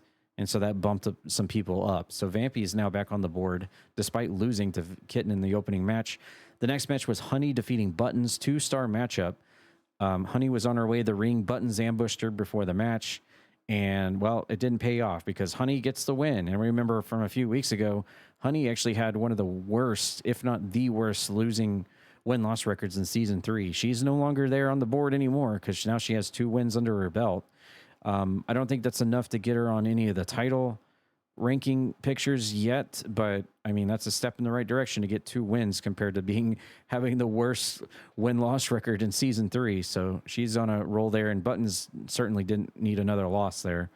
The next match was Patrick's Raider defeating Burnsy, one-on-one match, 4-star match rating. This was a match between 2 best buddies. In fact, they both come out to the same theme song because Patrick's Raider arrived in CPW because of Burnsy. And this was a big match for Patrick's Raider because the week before he actually got a win over Welsh Mosher in the Iron Knuckle division, which shocked a lot of people. He made him tap out. And then this week he beats his own buddy Burnsy. So Patrick's Raider on a 2-win match winning streak here, which puts them up to number 2 ranking for the Iron Knuckle title, Zazarus' favorite title division. And yeah, Patrick's Raider is looking really good here. So, I mean, Patrick's Raider versus Barry Bones could be a good one. Maybe that's what we'll see this Tuesday at Altar of Pain, perhaps. The next match was Monica Wake defeating Simon Crow, 4-star match rating. And Monica Wake is continuing her lethal rampage here in Season 3 with a 6-1 record. Currently number 1 contender for Deputy Dog's Young Lions title. Her win over Simon Crow was a big one for her to add another win to her record. And Simon Crow actually was on the board a little bit last week, but taking this loss dipped him down. So he's no longer on the board. And tough loss there. But I think his mind is on Disco Bunny wanting to keep her ownership rights over him and him wanting to escape from her clutches. So we'll have to see how that goes. By the way, just to point out, after that Patrick Schrader and Burnsy match, we actually saw Barry Bones come out and confront Burnsy after his loss in the match. And then after the Monica Wake and Simon Crow match, we actually saw Deputy Dog come out onto the stage and stare down Monica Wake after her win. So we're seeing some champion representativeship, or however you want to, representation here on this Go Home show of CPW so far. The next match was Sarabella and the Sandman defeating Jess Moxie and New Jack. 4-star match rating. This was a Tornado Tag Team hardcore match.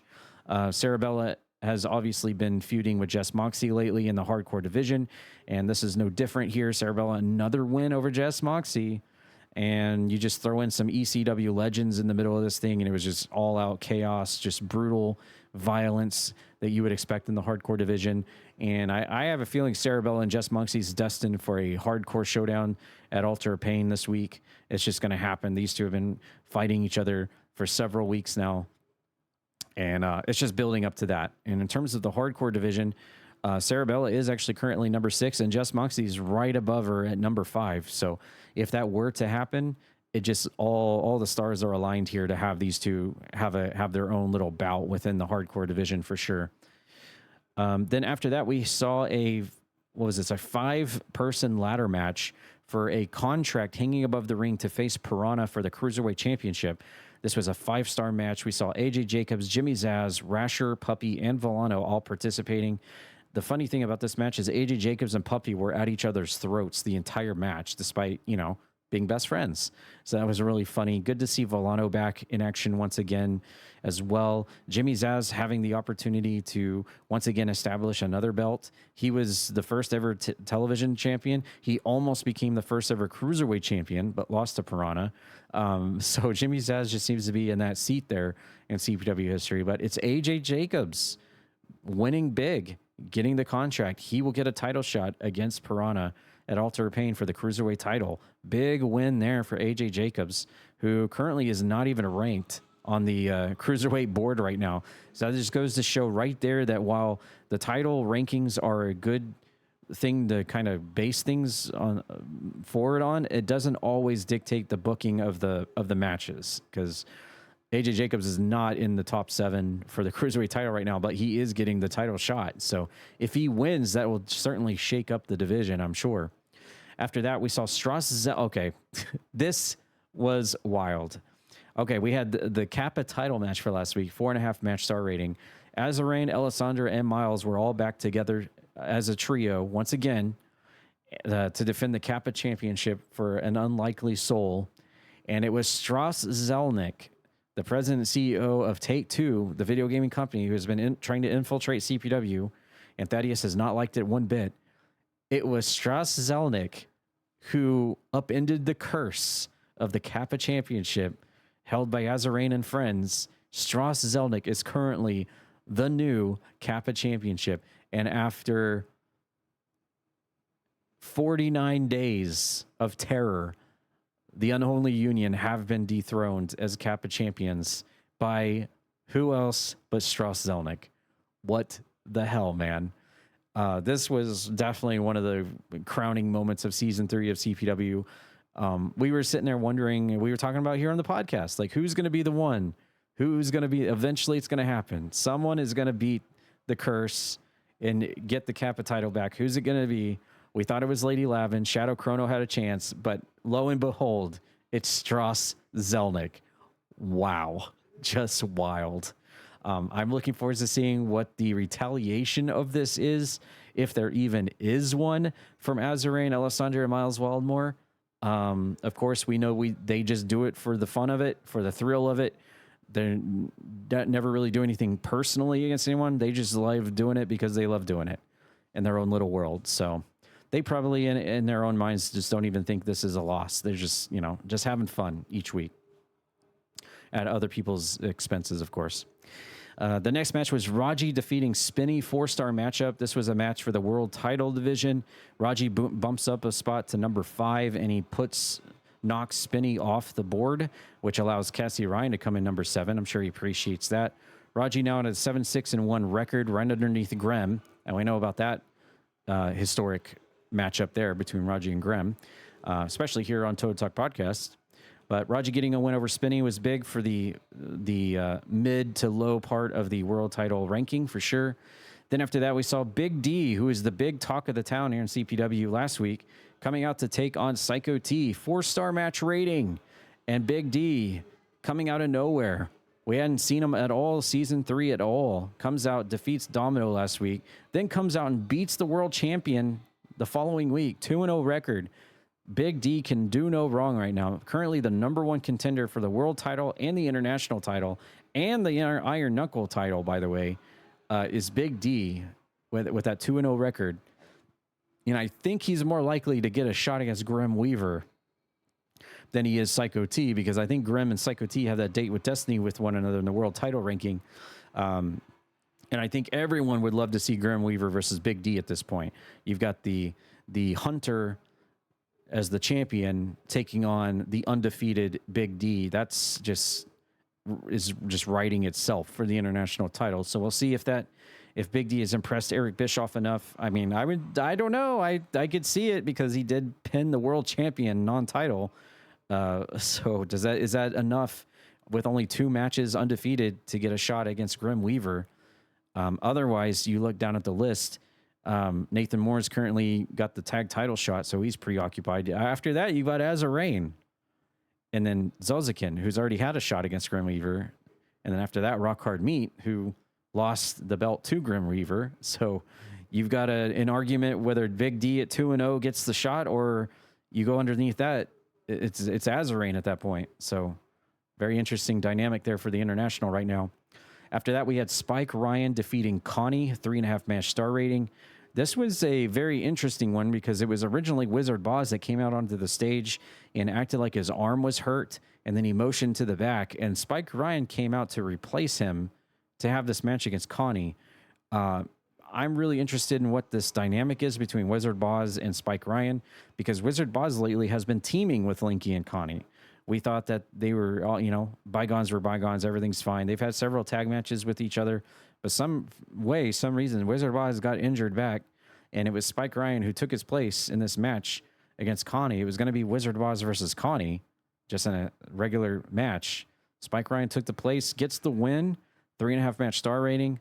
I don't think Spike Ryan's listed on any title divisions as of right now, as I see, but there is something going on here between Linky, Connie, and Wizard Boz and Spike Ryan. I'm very intrigued to see how that moves forwards. After that, we saw another match in the hardcore division. It was Agent CS, our first ever hardcore champion, taking on Bacon Laura, coming out in singles solo action for a change. 2.5 match star rating. This was just your classic, extreme, violent, brutal match in the hardcore division. Agent CS getting a win here is good for him. That pumps him up to a 4-2 record.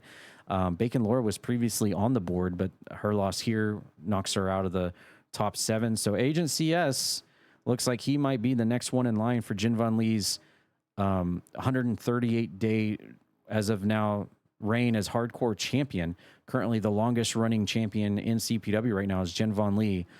She's already taken down pretty much everybody else in the list for the belt except Agent CS. So I think we're heading towards a showdown between the first ever hardcore champion and the current hardcore champion with that 4-2 Agent CS record right now. Our semi-main event was Darla Quinton taking on Lady Lavin, 4-star match rating. This is another situation where Darla Quinton just came out of nowhere. She's got that undefeated streak right now, 3-0, #1 contender for Celestia, and getting a win over Lady Lavin certainly helped her. Didn't really help Lady Lavin that much, but Darla Quinton now 3-0 as #1 contender. After the match, we saw Celestia herself come out clapping for Darla Quinton and her win. Does this mean we're going to see Darla Quinton in only her 4th match in CPW get the big shot against Celestia, or is there a little bit of more impression needing to be had? I mean, 3-0 is great, but at the end of the day, you've only had 3 matches. So is that enough to impress?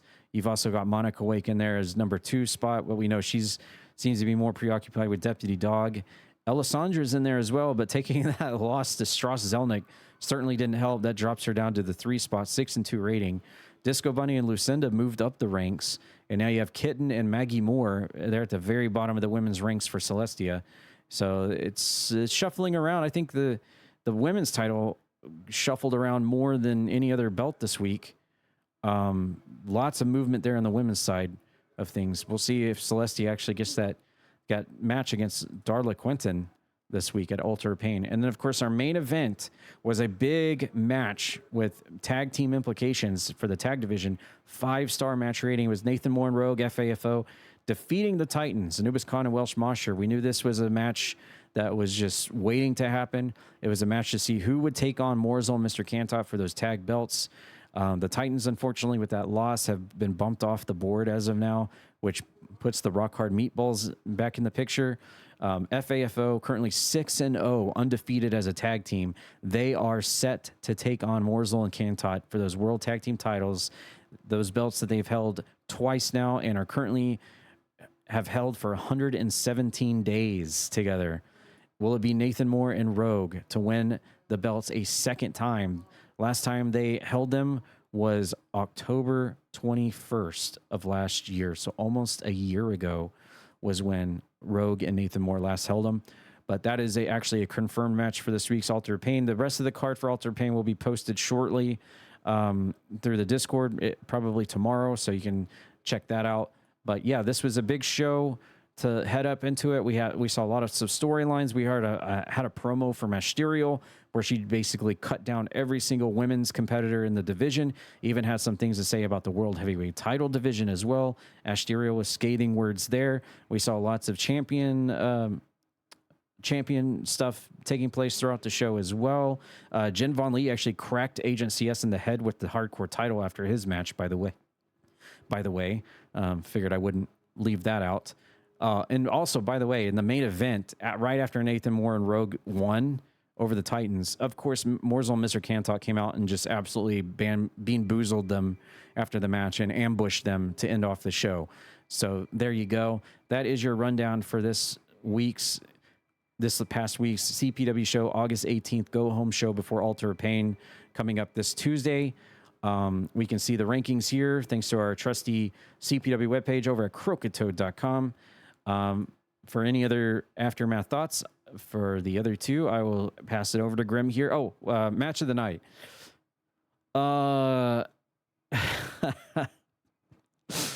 Match of the night. Man. Don't do it. I know what you're going to pick. Don't do it. Save it. Trust me, save it. Okay. All right. It's so hard. It is, isn't it? Okay, I'm going to go with the main event. That tag match was awesome. 5-star match rating. Nate and Rogue versus the Titans. That's a match that I could watch a million times over again. It's always going to be a great match between these two teams. When you're not chock full of other people involved in the match, just a basic 2-on-2 between these two teams. There's something about watching it. They work well together in the tag team dynamic like this, and they proved it with a 5-star match rating here. It was a really good match, one that was deserving of the main event. That would be my match of the night. All right, Grem. Right. Yeah, I'm kind of trying to lean away from that too. And of course you took my match of the night, so I'm gonna have to come up with another one. First though, let me just say it's good for Grem to finally, actually show the courage to finally stand toe to toe with Psycho T. Oh, that's right. They went face to face. And kind of finally, saying, hey, I know I'm not number one contender, but I want it. I want it. So, I mean, we'll see. We'll see the card momentarily, hopefully soon, and we can see whether or not that's actually going to be the match that we're going to see at Altar of Pain. Oh my goodness. I don't know. My goodness. There's so many other good ones. All right, give me Big D versus Psycho T. Why not? I'll go that route. I said it last week with Big D as well. So I guess I'm just a sucker for the vets. I guess having having really good matches. But Big D's been on a tear, and this is kind of not new territory with Big D. I believe when Big D first started, like actually in like the Fed scene that we've been a part of for so long, he was I guess for the pun intended hot and would destroy everything like his theme song says too. So like I'll go with that one. It's a 4-star match too. Psycho T has been a really good world champion too. I'm very, very happy, not only the fact that he was on the show last week, but for him to kind of get this chance, and he's really running with it. It should be whoever gets the shot. It should be a really good match at Altar of Pain. I did want to also touch on something too. That Darla Quinton versus Lady Lavin match, we actually saw that a couple of weeks ago. Oops, that's not it. Where Darla also beat Lady Lavin in a 4-star match. So I thought it was kind of funny that in about what was it, like 3 weeks time, that matchup happened twice, and it was the same star rating too, which I thought was kind of unique and funny. And I guess I'm going to go back onto the bandwagon that Wizard Boz is not Wizard Boz. It is Alba Dragon underneath everything. And that is why he summoned or used Spike Ryan against Connie. I guess I have to go back to it. I kind of eased off on it because, Alba Dragon's supposed to be retired and everything like that. But it's happening every week now, where it just seems like more and more that something is wrong with Wizard Boz. So that's the only thing I can think of. Maybe you just got a bit of the con crud from QuakeCon. I mean, that's it. Maybe he drank the wrong potion and the wrong balls. Well, I mean, you would know. I mean, potentially. Did you give him the wrong balls? I mean, he asked. I can't remember if he actually asked for one out of the case that was sitting there, or if I just gave him one. But I mean, I didn't try to poison him. Okay. Whoa. That's in a video game. In a video game? That's more Azurain's territory, is poisoning people. It is, yes. But yeah, all right, so my match tonight goes to Big D versus Psycho T. I thought it was a really good match, especially showcasing not only the World Heavyweight Champion, but the Big D being potentially the number one contender for the International Championship against Grim Weaver. So that should be a really good one, too, if that actually does happen. But I'm sure potentially Azur might have some more information on how this went down and potentially other things. So I guess we give it to the clown himself. Well, I will step away from the clown for just a couple minutes. First off, to call you both cowards to not go ahead and say it, because all three of us agree match of the night was Strauss Zelnick beating Azure Rain, Alessandra, and Miles. We wanted you to say it. Yeah, we wanted you to say it. I know you guys wanted me to say it, but you're all cowards for not going ahead and just saying it and just saying, okay, well, we're going to pick this instead, because it absolutely was match of the night. It was so back and forth. The amount of craziness that was in that match, it didn't seem like it was going to happen. Azurain was going to come out. He's going to get his 9th victory in a row. He's going to blah, blah, blah. And then he's going to talk crap on Strauss for coming in and trying to sanitize the thing again. And that's where he's planning on going right now, is he sees Strauss as the sanitizer, the one that's going to try and make this place normal or no more crazy. And if you'd like, I can go ahead and get into character for that for just a second. 1 second. Here, I'm giving you this image so you can focus. There you go. I don't see a Kappa title, but okay. An image. Yeah. So, you have Strauss Zelnick. He's trying to work his way in. He sees Deputy Doggy, a dog. What? The German Shepherd, guard dog, human man thing.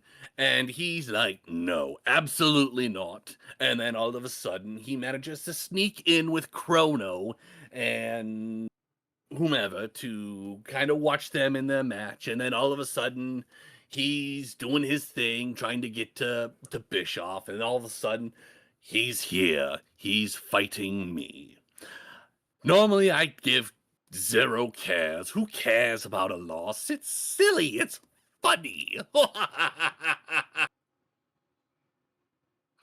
It's absolute fun. It's absolute crazy. I got to kick him in the taint.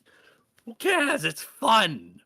But now that he's taken this, he's got an in now to where he can try and make things more WWE, more 2K approved instead of the wild, the madness, the chaos that we all love and enjoy. I know some of the wrestlers that are in this little thing absolutely believe Strauss is right on that. However, he is not, because all of the fun comes from the madness. Asteria's little crazy thing was she was special guest referee. I guarantee you he would have pulled her, saying, "You can't do that. That is too wild. You can't be that way." It makes me sick that he's in here, and I promise you, I'm going to remove him. So, expect that. And in terms of other title shots, don't ever forget to expect me. Well, I was just about to ask, Mr. Rain, while we got you on here, are you more focused on getting your revenge and payback on Stress Zelnick, or are you more focused on the possibility that you could be the next person in line for Grim Weaver's international title? Either way, doesn't matter to me, as long as he is removed, possibly maybe by my hand. I personally prefer that over everything. Or if I'm put in the international title thing, who cares? It's all fun. Until someone tries to take away that fun. Point taken. Fair enough. Well, all right. That was your CPW report for this week. We will be back next week to talk about the aftermath of Altar of Pain, where I'm sure there's going to be a lot of stuff going down as a result of what we've been seeing here lately.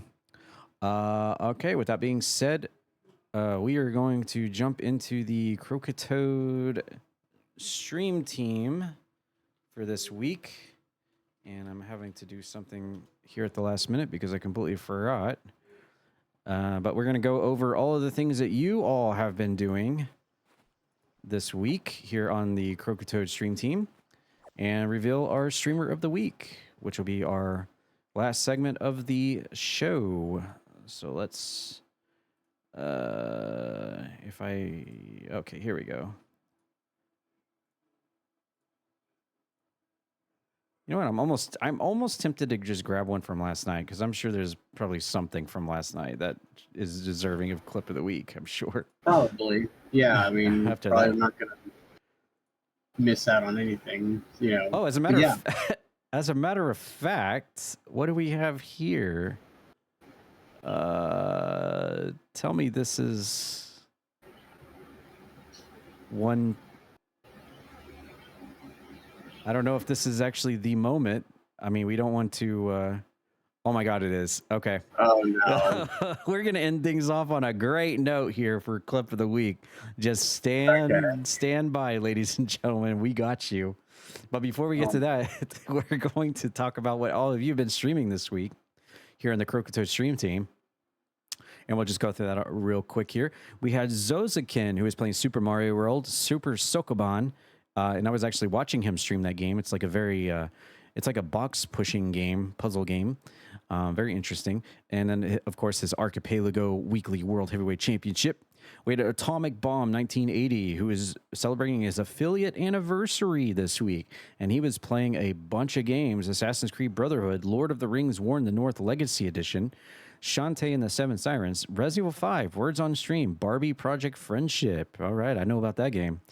Congrats, Atomic Bomb, on your affiliate anniversary this week. I Am Daniel McGee was back, and he was playing some Dust Fade, Foam Stars, Fortnite, and Marvel Rivals. Then we had Coke Soda Can, last week's Streamer of the Week, and he was playing some Metal Gear Solid 2. Roxas997 was here this week doing some Super Mario 64 and GTA 5. We had Lucinda doing some more Assassin's Creed Black Flag Resynced, going for that last mission that she thought she had done and was telling everyone, okay, my missions are done. Then suddenly saw another reticule on the mini map and was like, what is that? Oh, it's another whole ass side mission I need to do. And then did some Mafia Definitive Edition. So I was actually there watching Lucinda do that a lot of that last story mission side mission, I guess you could say. And yeah, it really makes me want to finally get around to playing Assassin's Creed Black Flag Resynced. I've been saying that every podcast episode, but glad you were able to get through that, Lucinda, and now jumping into some Mafia Definitive Edition, sounds like. Dark Sage Ron was back doing some Legend of Zelda Skyward Sword HD, and also Dark Sage Ron just released their book, an actual book, published it, and I pre-ordered it. I kickstartered it, and I'll be getting that soon in a couple of weeks. So congrats to Dark Sage Ron on your first published book that is available. For more details on that, you can check our Croakitoad Discord server. Then we had RE Kitten 137 doing some Power World and Tower Unite. We had Feet Speeds Games doing Dino Crisis. He was doing some of that earlier, in fact, for some speed runs. We also saw him do some Nightmare House and TRLEs. Puerto Rican Chipmunk was playing Peak in World of Warcraft, probably running away from Mr. X or Nemesis or the Scoutmaster instead of saving him. Then we had Celestia playing some Among Us last night with me in a co-stream. Good to see Celestia back streaming again and co-streaming with me. That was fun. Then we had Jen Von Lee doing some Peak. I was actually there for that. Didn't get a chance to play, but I was there for that Jen Von Lee Peak stream. Always fun to see Jen Von Lee streaming. Always a good time. One of my fave streamers. Then we had Necromenon doing some Drive Behind Horizons and Resident Evil 4. We had Urkamus doing Shift at Midnight, Ground Zero, and Resident Evil 2. And I was actually at Urkamus' stream when he did Ground Zero. I watched him. I spoilered myself, but I actually watched him defeat the final boss of Ground Zero and win the game for the first time. That was a fun stream. Evan was there. Of course, he is a character in the game, a voice actor in the game. And he was there all of us were there to watch Urkamus defeat Ground Zero. That's a game that's going to be on my list in October for Croaktober, so don't you worry. It's coming. It's here. Patrick's Raider was there with some Metroid Fusion, Retro, and Dusk Fade as well. We also had Burnsy coming in with some Call of Duty Black Ops 1, Sniper Elite V2, Breakdown, Vanquish, Woodle Tree 2 Deluxe Plus. Mixed bag there for Burnsy this week. We had It's Pocket playing some Outer Worlds 2, Trepang 2, Hell Is Us, Asterigos, Curse of the Stars. I was there for a lot of those streams as well. Always good to see Pocket streaming there. Really fun streams from Pocket. We had Cue the Stupidity playing some Tomb Raider 1, 2, 3 remastered and also some Minecraft. Liz the Lefty was playing Donkey Kong Bonanza. Now that we know what those achievement things are all about, I'm actually more familiar with that. I would like to see Nintendo get into the achievement game, not just make it like a limited time Donkey Kong Bonanza kind of deal where you can like unlock things for your Nintendo Switch account. Just make achievements permanent. That'd be cool. Nintendo achievements? Yeah, I'm for it. Lone Star was doing some Detroit Become Human. We also had JoJo Spud 247 doing some Resident Evil Requiem. I was actually lurking at that stream as well, checking out that stream. Always fun to see her dog. Oh my God, I always want to say Biscuit, but I know it's not Biscuit. I just put myself on the spot. JoJo Spud's dog, she has a little camera that has her little, he's like an English bulldog kind of dog, and she has got a cam for it, and she just sits there. I want to say Biscuit, but I know it's not Biscuit. It starts with a B, and I can never remember her dog's name, but it's really fun at her streams. Then we had Honey Lily playing some Elden Ring and Spiritfarer. Lilu Horrors was playing some In Sound Mine and Invoker. And so this week's Streamer of the Week, we are going to drop it over to another first-time winner. And that is going to be the person that usually comes in here with a very strong mixed bag of games every single week. He drops a ton of different, a mixed variety of games that we see here on the podcast. And winning for the first time and also celebrating their affiliate anniversary this week is Atomic Bomb 1980. And clap SFX. Yes, congratulations, Atomic Bomb 1980, for being this week's Streamer of the Week for the first time. And I hope your streams are going well and your affiliate anniversary went over awesome there, Atomic Bomb. This is a guy that has probably one of the biggest physical game collections I've ever seen on Twitch. I thought I had a big game physical library that I love to show off in my background on my streams. This dude has got a literal library in his room in the back of just games. One of the biggest, massive physical game libraries I've ever seen. So kudos to Atomic Bomb on winning that Streamer of the Week. And that leaves us with only one thing left to do. And regrettably for Azarain, we're going to relive a moment in history from last Tuesday that he may have mixed reactions about, but we're going to watch it anyway. Here is a clip from last week's CPW Wrestling show where, the impossible happened. Strauss Zelnick becoming Kappa champion. And a backbreaker. And he's flexing on CPW. No, he's going to go for the cover. No. Is he going to do it?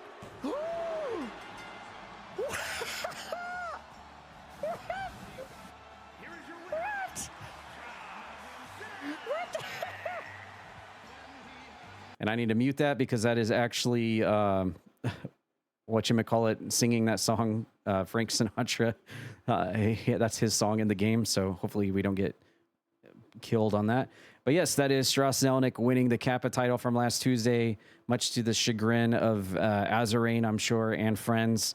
We'll have to see how he follows that up after losing. I can't believe, by the way, by watching that, I just remembered that he literally he flexes an elbow, drops it on Alessandra, and is basically literally, like I said, flexing on CPW to win the CPW title. I mean, what the hell? You can't book that. You can't script that. But yeah, there you go. There's clip of the week, Streamer of the Week. We're done here.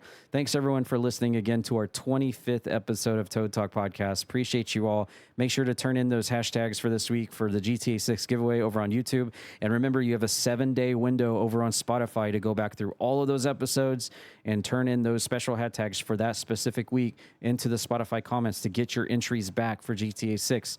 And that is on me. That's my bad. We had to re-upload them, because Spotify be Spotify. But thank you all for watching and listening to Toad Talk Podcast here in our 25th episode. Grem, do you have anything left to say? No, just everyone stay radical and stay radical to each other. Thank you for 25 amazing podcast episodes and for me to be in most of them. I wish I could say all of them, but a good amount of them I've been a part of. So I'm very, very appreciative of that. Thank you so much for allowing me to continue doing this with you, Tad. And it's been a lot of fun. Let's do at least 25 more, right? Absolutely. I say let's do 100. Let's get to episode 100. I'm down. I want triple digits. Let's go. Yes, let's go. And Azarain, thank you for joining us once again. Thank you for having me. It's always a pleasure to come on here. It's always great to have fun and talk about everything, kind of bounce ideas off of each other. I'm so happy to be a part of the 25th episode. Maybe as time goes on, I'll be able to join in for the 50th or the 100th or whenever. Or the 69th. Nice. I'm surprised you didn't have anything else to say to Strauss Zelnick after that clip of the week. No, in terms of, I mean, my character already said exactly what he needs to say in that regards. But what do you think? Me as a person, it's crazy that it happened. It's wild. I'm actually personally think it's hilarious that I wrote it off as, oh, that's not going to happen. That's going to be the 9th one. Azarain has made history, breaking his record of 8 wins in a row. Mm-hmm. Right here. boom. And then as the match went on, it's like, okay, he can really do this. Yeah. Oh my God, he did it. That's the unpredictability right there. That's what makes Absolutely. it so crazy. And that's what makes this show so much better is there's absolutely nothing you can do or say, whatever, that's going to be guaranteed. Absolutely. All right. Well, thank you guys again for joining me and listening to episode 25. We'll be back next Sunday for episode 26. Have a good rest of your week, everybody, and we'll catch you on the next one. Bye.